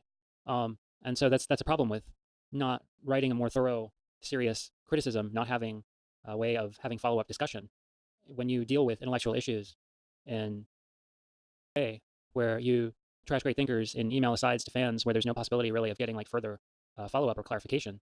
That's a real issue, and it creates issues for critics. And I do wonder if it's like an intentional thing where he's raising the barriers to be able to pin him down, which is frustrating and which is not a truth-seeking attitude. By the way, I just had a thought that the style. Regarding the intentionality, I talked about that yesterday, that you should basically view everything he's doing as intentional. Like, don't let him off the hook. Don't think it's an accident. There's knowledge and design that's going into it. Silence thing, that not the speaking up when silence can be objectively taken to mean agreement with or sanction of evil. That's just, I think that's like a subcase or special case or a particular applied example of the general thing that one shouldn't permit one's own values to be attacked or denounced and keep silent. I mean, these are closely related, but, and this is just thinking aloud here, like I wondered if maybe this was a bit like broader of a statement of the idea. Although now that I'm reading it again, maybe they're pretty equivalent. I'm not sure. Just a thought. Maybe somebody watching the video will have a thought about whether this is sort of a restatement of what Rand said earlier. Maybe this is worth saying. Like, I think definitely Rand would also say, like, directly agree with evil either. Like, if you're somebody who supports Trump and people are bashing Trump, like, you shouldn't. And again, it's a normal sort of situation, and people will interpret your silence reasonably as agreement. You shouldn't be silent, says Rand. You also definitely shouldn't be like, oh, F Trump. Like, that's not better than silence just because you're not being silent. And I think that's less common than silence, but I think it's definitely something that happens. Like, I read stuff about people joining in bashing Trump at the office, especially nowadays. There's such social pressure to bash Trump that people just sort of go along with like the 2-minute hate at the office because that's what everybody's doing, and they don't really have strong opinions. Even if they voted for him, like they don't have strong opinions that they're willing to defend publicly against social pressure. Yeah, it's hard to stand up to stuff when people are trying to speak for you and put anti-Trump words in your mouth, and you actually don't know. Like, you might be anti-Trump, you might be pro-Trump, you haven't looked into it. Like, it's one thing if you confidently have opinions, like why Hillary's bad, why the border should be have a wall and not let people cross illegally, etc., etc. Like, if you have reasoning on that and like why Obamacare is bad, then you're at least in a position to stand up and say something. Like, a lot of people don't stand up because they don't know enough. They're not confident. It's not just that there's downsides, but they're not like prepared to argue their case effectively to a hostile person who's using like rhetoric and mocking and so on. So there's reason not to, even if you know what you're doing and you're really good at it. But most people are not really good at it, and like the guy talking and saying Trump sucks probably knows more about it than most of the people in the audience, so it's hard for them to stand up to him. You could stand up and say, I don't know much about politics, I don't have an opinion one way or another, but you don't speak for me.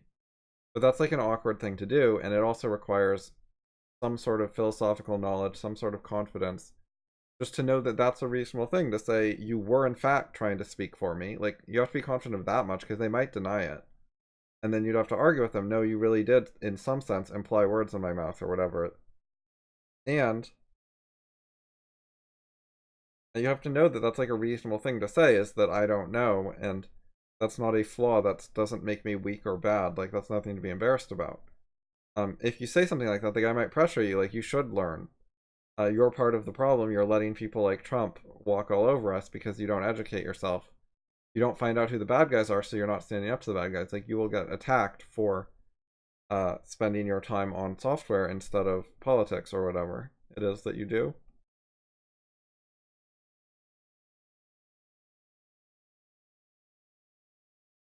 And have, people be unpleasant about. A bunch of writing happened like behind the scenes, by the way. But here I'm just giving like a dictionary definition of permit or permit. Give authorization or consent to someone to do something. And I think that's a reasonable one for this quote, the big quote, regarding permitting one's own values to be attacked or denounced. Because, Rand had brought up silence Wait, are you editing out writing on purpose or pausing the video or something? Or is it just getting silence removed?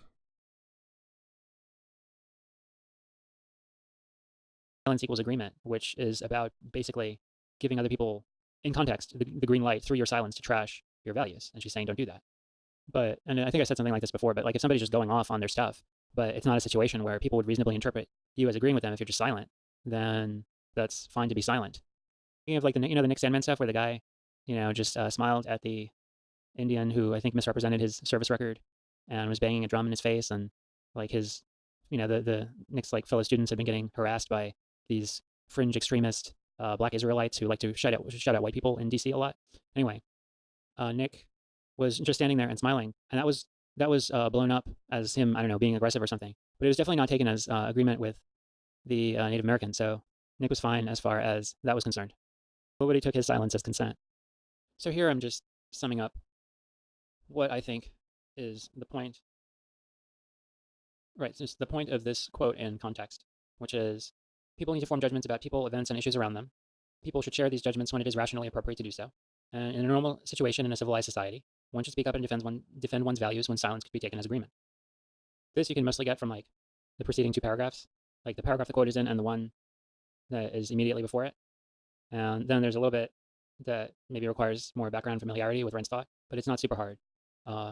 And yet, that pretty straightforward set of stuff is what DD calls nonsense. So reading Rand as he does in an untruth-seeking way, DD had just said regarding this quote that if it's literally true, it's a profound discovery in philosophy with dramatic consequences or implications, which he does not specify or give an example of. But if it is merely a maxim that is true in a certain vaguely defined set of circumstances, yada yada, then it is unoriginal and spectacular. She intends the latter meaning, but expresses it in terms suggesting the former. So basically, he's calling her sort of a liar or fraud who's offering. Which is, she specifically gave qualifications earlier in the same paragraph. So saying that she's trying to suggest something contrary to earlier in the paragraph is kind of unreasonable. Vague, unclear, unoriginal, unspectacular, self-help book, pap, and passing it off as moral philosophy. So then David continues, as polemic or rhetoric, that's great. As philosophy, it's embarrassing wannabe stuff. And again, David is coming off as somebody who has considered rational, thoughtful opinions on this matter of whether Rand's philosophy is, embarrassing wannabe stuff, whether the quote that he's citing is, embarrassing wannabe stuff. It's so ironic because David's whole email is polemic, rhetoric, psychological manipulation, etc. Like, that's all he's doing is he's shitting on Rand.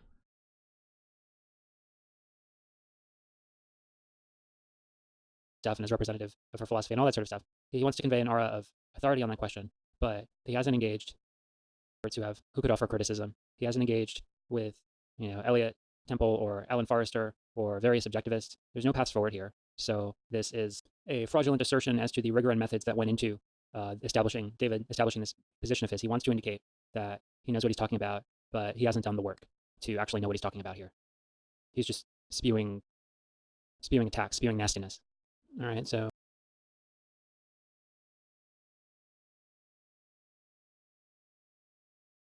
This stuff you're just saying is related to this essay?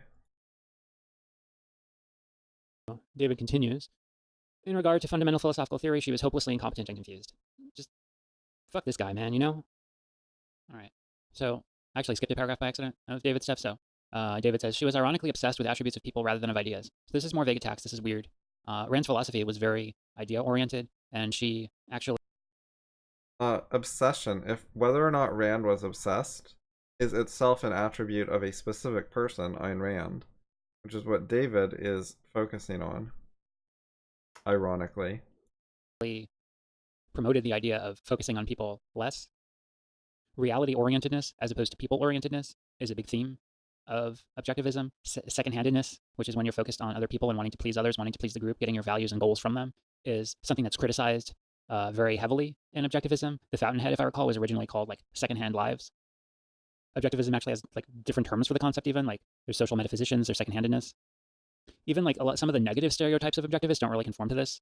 Like there's objectivists can be seen as kind of robotic, or what people might call like autistic or whatever, which I disagree with that very strongly. But that's what they might say, and very focused on logic and rational principles and wanting. And I think focusing on logic and rational principles is fine, but there's like this negative stereotype where you're just sort of a Rand bot that is saying Rand's ideas and wanting to have a logical proof for everything or something like that. I don't know, but it doesn't really conform with obsessed with attributes of people. I noticed because above he was attacking her philosophy. Now he's talking about Rand personally. I was just talking about people following her philosophy on the thought that like maybe he's trying to bash her philosophy by saying it implies a certain way of being. But now that I look at this again, this is trying to refute her philosophy by attacking her. This is just ad hominem.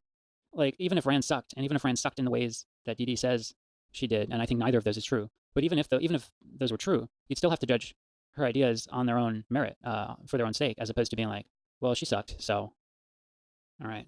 So What about the audio? I watched the levels a little after you said that, and they looked okay and normal.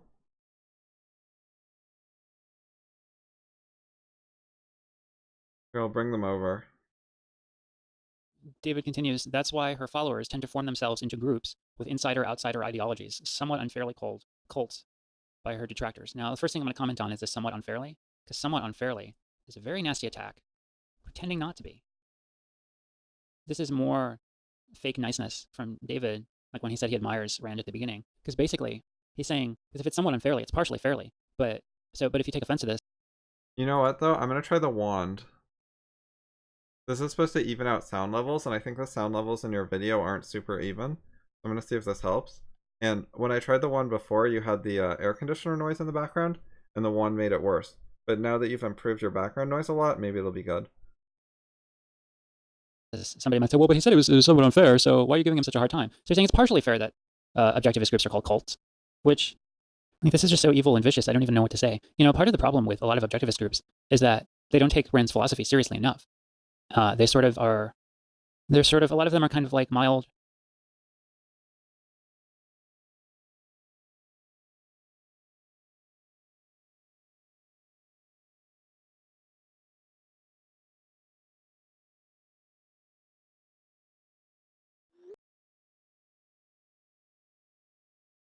I guess the wand was making the levels much more consistent, just kept going up towards the top of the yellow. Seems okay, maybe. Rand fan reading groups / local like Republican club or something. Like they're really quite mild. And I don't mean that as a compliment. I think it'd be better if they were less mild and more hard-edged and ideological and serious. But that's what they are. And there's enormous cultural pressure against taking ideas seriously and living to them. And there's enormous cultural pressure to just want to go with the flow and go with the cultural norm and not think too deeply about life and all that. And if you go against that and you live according to a certain set of values, even if you're a member of a fairly large religious group, like say Mormons or something, that's actually pretty innocuous as far as minority religious groups go. People will think that's really weird. And that's part of what the cult thing is about. So smearing objectivists as being somewhat fairly characterized as cults, actually it's participating in cultural pressure against taking ideas seriously and living according to them, which is disgusting. So just going through a few things quickly, I did a bunch of writing. So David says that Rand underestimated. So he says she underestimated the resilience of American and Anglosphere institutions, and indeed underrated the importance of institutions generally. And so my thought was, by what basis, or I guess on what basis, does Dee Dee think Rand underrated the resilience of American institutions? He doesn't actually say. So again, I'm arguing in the dark here because he gives so few details of what his reasoning is. And I think it's interesting. Like this email is not written to satisfy a serious critic. It's written to satisfy someone who's not going to push back a lot. I happen to have, I had this email called to my attention because it was posted publicly and somebody happened to see it. So, and I pushed back a lot, but David expected this, was satisfy a not very rigorous critic. Anyway, so he doesn't give details, but my guess is maybe it's because she wrote Atlas Shrugged and there's a depiction of a collapsing society there, but she wrote that so that wouldn't occur, like that, to try and be helpful. She wasn't saying that it was inevitable. She saw certain bad trends, even in decades ago, and especially starting in the 60s, which, you could say she kind of saw SJWs like 50, 60 years ahead of when they actually became a real force, because she saw and understood the importance of ideas. But that doesn't mean that she underestimated the resilience of American institutions. This is a quote from the essay Theory and Practice in Capitalism, the Unknown Ideal from Rand. So it says, it took centuries of intellectual philosophical development to achieve political freedom. It was a long struggle stretching from Aristotle to John Locke to the founding fathers. The system they established was not based on unlimited majority rule, but on its opposite, on individual rights, which were not to be alienated by majority vote or minority plotting. The individual was not left at the mercy of his neighbors or his leaders. The constitutional system of checks and balances was scientifically devised to protect him from both. This was the great American achievement. And if concern for the actual welfare of other nations were our present leaders' motive, this is what we should have been teaching the world. So Rand was somebody that had enormous respect for American institutions. She was worried that they could be like corroded, eroded, potentially destroyed by bad ideas, by bad ideologies. And she had reason to fear that. And they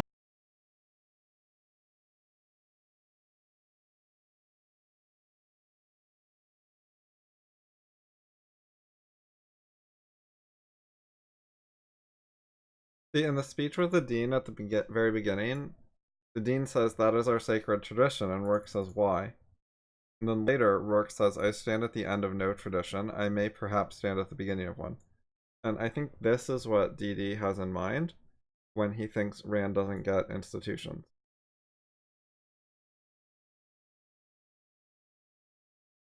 Which I think is unfair to Rand. But that's what I think he's referring to. That's my best guess. He doesn't actually tell us what he's referring to, so it's hard.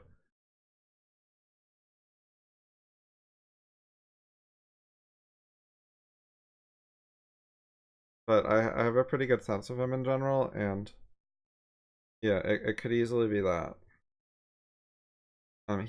He could easily have no other examples besides just the one scene at the beginning of Fountainhead.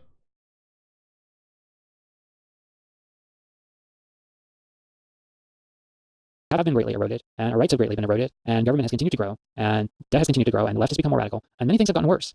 But Rand absolutely respected American institutions. Didi's so nasty, by the way, calling her hopelessly incompetent and confused. Her main, perhaps her only innovation. And then he said something about her.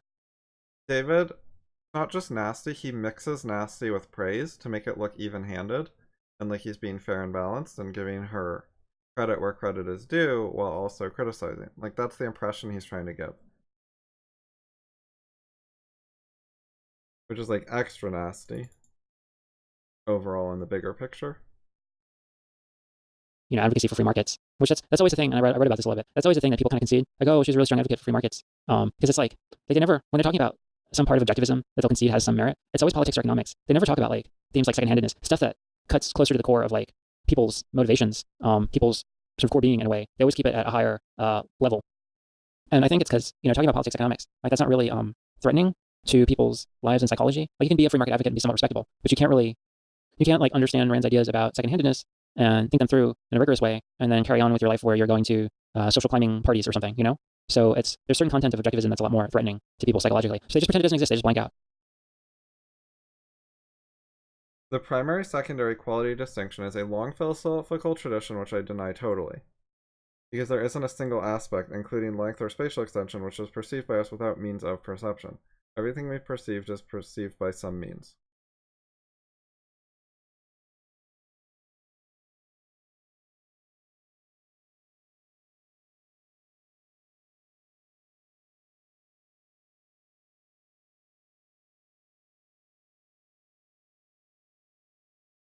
This shows some sort of understanding of tradition.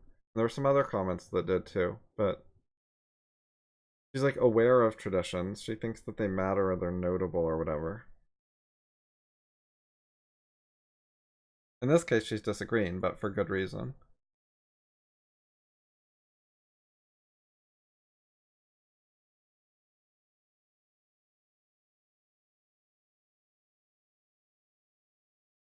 And just like way earlier, DD had made an aside about Rand calling stuff altruism in a misleading way, and he never explained that. So it was just his major disagreement with her philosophy, just tossed in as a parenthetical. So yeah, I thought the email was terrible. I thought it was filled with sneers and lies, and DD pretending to know what he's talking about. And it also had a negative effect on the world in some small way. Because you see these people now on the Reddit thread going back and forth. And one guy says, I found the first bit to describe why I still found value in Alice read in the Fountainhead. And this guy says, I agreed. I guess this was the original poster. Yeah, ranking mute. Says, agreed. I recognize truth and insight in some of her critiques, but incorrectly assumed it meant her philosophy had merit. So DD is helping this guy, ranting mute, dismiss Rand. And DD is helping make the world worse. He has no paths forward for correcting his mistakes. And he's helping to make the world a more irrational and evil.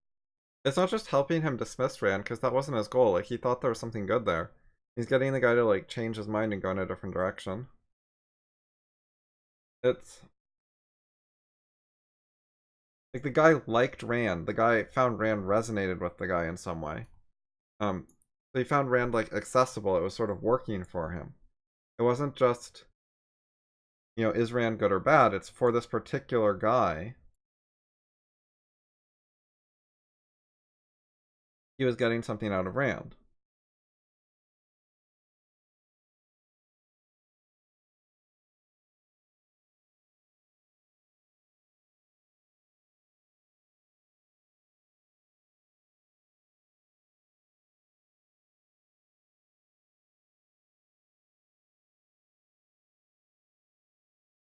There's a thing where too he advises people to switch jobs, not to do what they want. He takes away the things from people that were resonating with him that they liked. I don't know, I just don't use tabs. Maybe I should.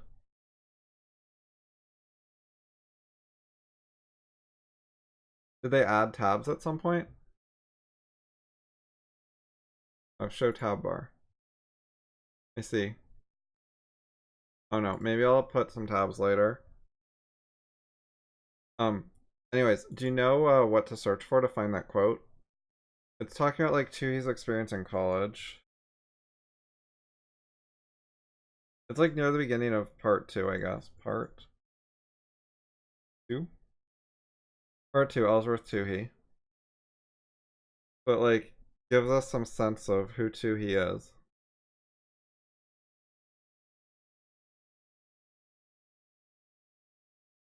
By the way, it would be helpful to have a decent outline of these books that would let you find stuff.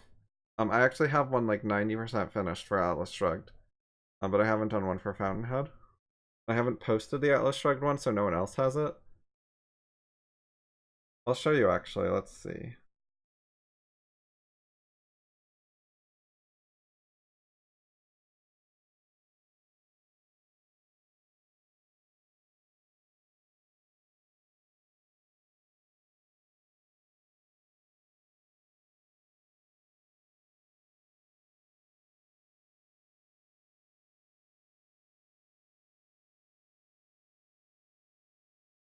They have a 4,000 word outline of Atlas Shrugged. Uh, it covers like what every scene is, briefly, basically. That way, if you're trying to find a particular scene, it will be mentioned in the outline. That was roughly the goal. Like, every time it changes like characters or settings or something, I try to at least have like one paragraph briefly. So it goes up to part 3, chapter 4. There are 3 parts of 10 chapters each. So I did 24 chapters out of 30, but I didn't finish the ending.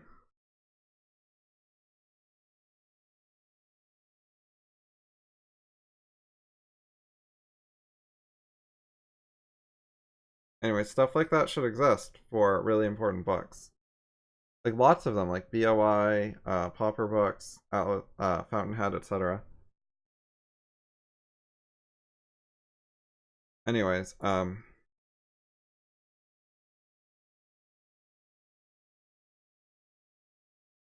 wait, we're at the quarry?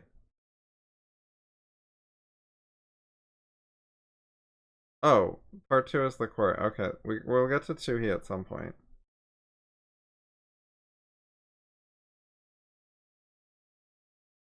What's that boy's name? Well, there's a suit.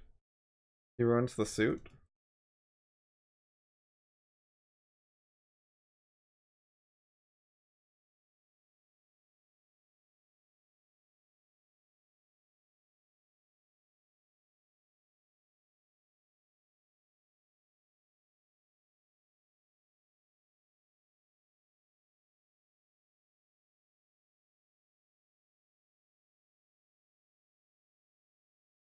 He talks about like Willie Snyder or whatever. He soaks the guy, maybe that's it? With the hose?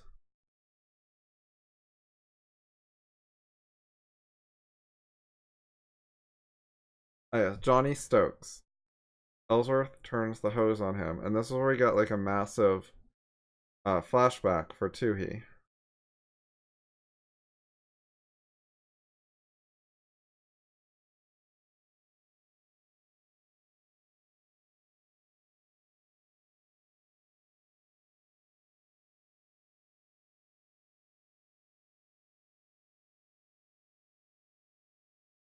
These people come to Ellsworth for advice.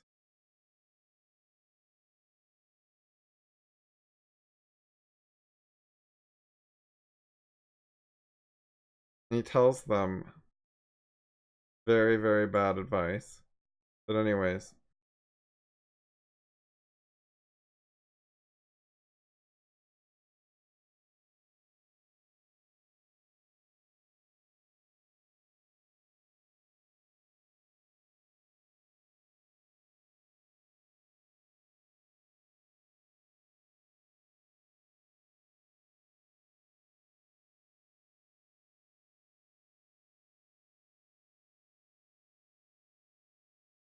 Maybe this is it.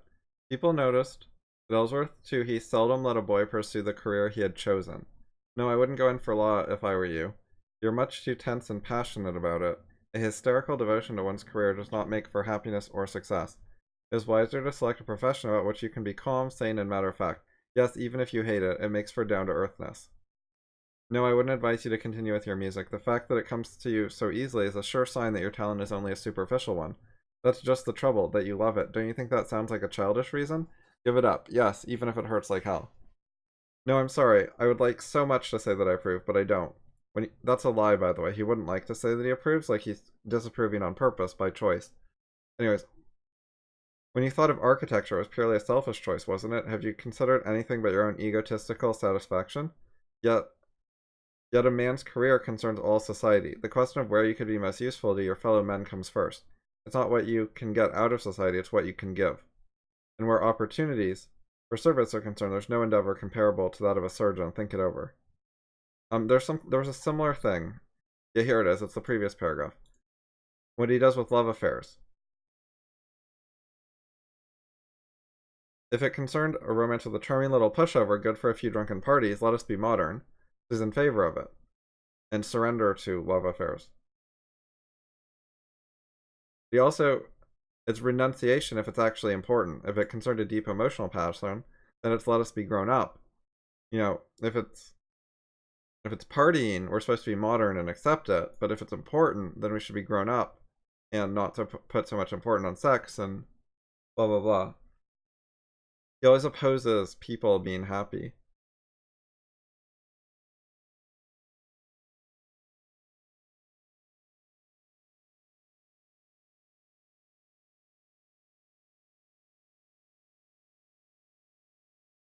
And yeah, he broke them.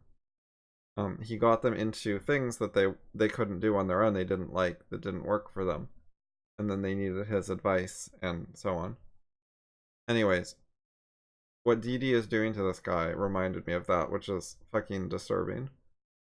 But he got this guy to stop relying on his own judgment. He recognized truth and insight, and Dee told him, no, set it aside. Place. So thanks, Dee. I'm gonna end the video here. So I realized I hadn't actually commented on this very last part, so I'm gonna do that. So I lied about ending the video. So Dee says that Rand's only innovation was, perhaps her only innovation, was to stress much more than anyone before her that free markets are morally superior to socialism, and that defending them in terms of efficiency only is to concede much of, she would say, the whole of the opponent's case. And just a thought here, if you concede that markets... She would not, in fact, say the whole of. Like, Dee is putting words in her mouth that are not literally true. They're an exaggeration. And he's speaking for her, and he has no quote. She's never said that. That's not a thing. Are immoral, that they are run on the principle of evil greed, that they produce the wicked result of inequality rather, that they are dog eat dog, that they hurt the common man, etc., etc. But then you say, oh, but they're efficient. Then you are conceding the whole of the case, right? It's like you see it with... That's still not literally the whole of the case. Speaking colloquially, that's fine, but Dee's being like super literal and picky about this kind of thing. Then he carelessly throws literally inaccurate words in Rand's mouth that she didn't actually say, but he's doing it. It's such bullshit. And Alex Epstein talks about this. I feel like, oh, fossil fuels are terrible. They hurt the environment. They're melting ice caps and raising the oceans, and little island people are going to drown because we're using so many fossil fuels. And the oil rigs leak into the ocean and they kill little sea animals, they kill little sea animals. Oh, but it's cheap. like it's such an empty defense. It doesn't work, and that's why you have the spectacle of a lot of these oil companies, their branding, their marketing, their advertising is like, we hope we can self-terminate our business in 30 years. Like it's amazing. They're just like, yes, what we do now is bad, but we can help be more clean and green. And so if you try and defend capitalism more broadly in those type of terms, oh well, sure, it's evil, but it's efficient, and maybe we can make it a little nicer or something. No, it doesn't work. And this is another disagreement that DD is jamming to a parenthetical, and not saying more about really. By the way, I think it's interesting that DD is granting that to stress something to a high degree can be an innovation, and yet what about her stress on the harmony of men's interests at like an individual level, or her stress on the rational self-interest as the basis of morality, or her stress on reason as the essential guide for living? Rand has had some breakthroughs, but she also put stress on lots of different things, and a unique Randian. Right. She stressed the need for philosophy, and that people, they have a philosophy, they got it somewhere, whether they know it or not. The only question is not whether you have a philosophy, but whether you examine it and try to improve it. And that's really important and good. And DD must like really like that essay. It's like the first two chapters, or maybe one or the other, in Philosophy Who Needs It. The philosophical detection stuff, and I think there's some other stuff. It's like the first two chapters of that book are really good, and she says a lot of that stuff better than Popper ever did. Like explains it better, makes it clearer.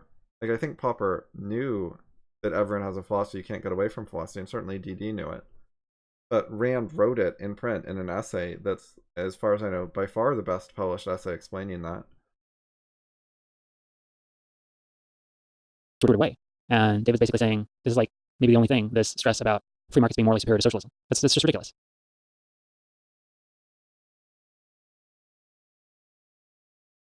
So The philosophical detection essay is the one that I repeatedly quoted from to show how Harry Binswanger was not following Rand's advice and method.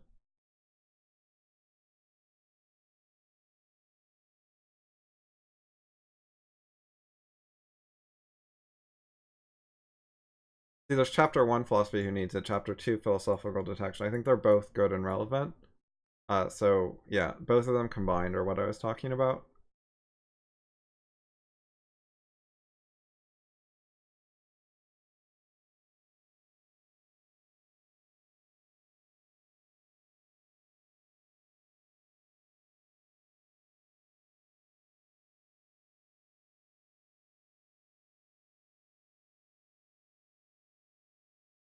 Alright, I'm gonna end stream. Later.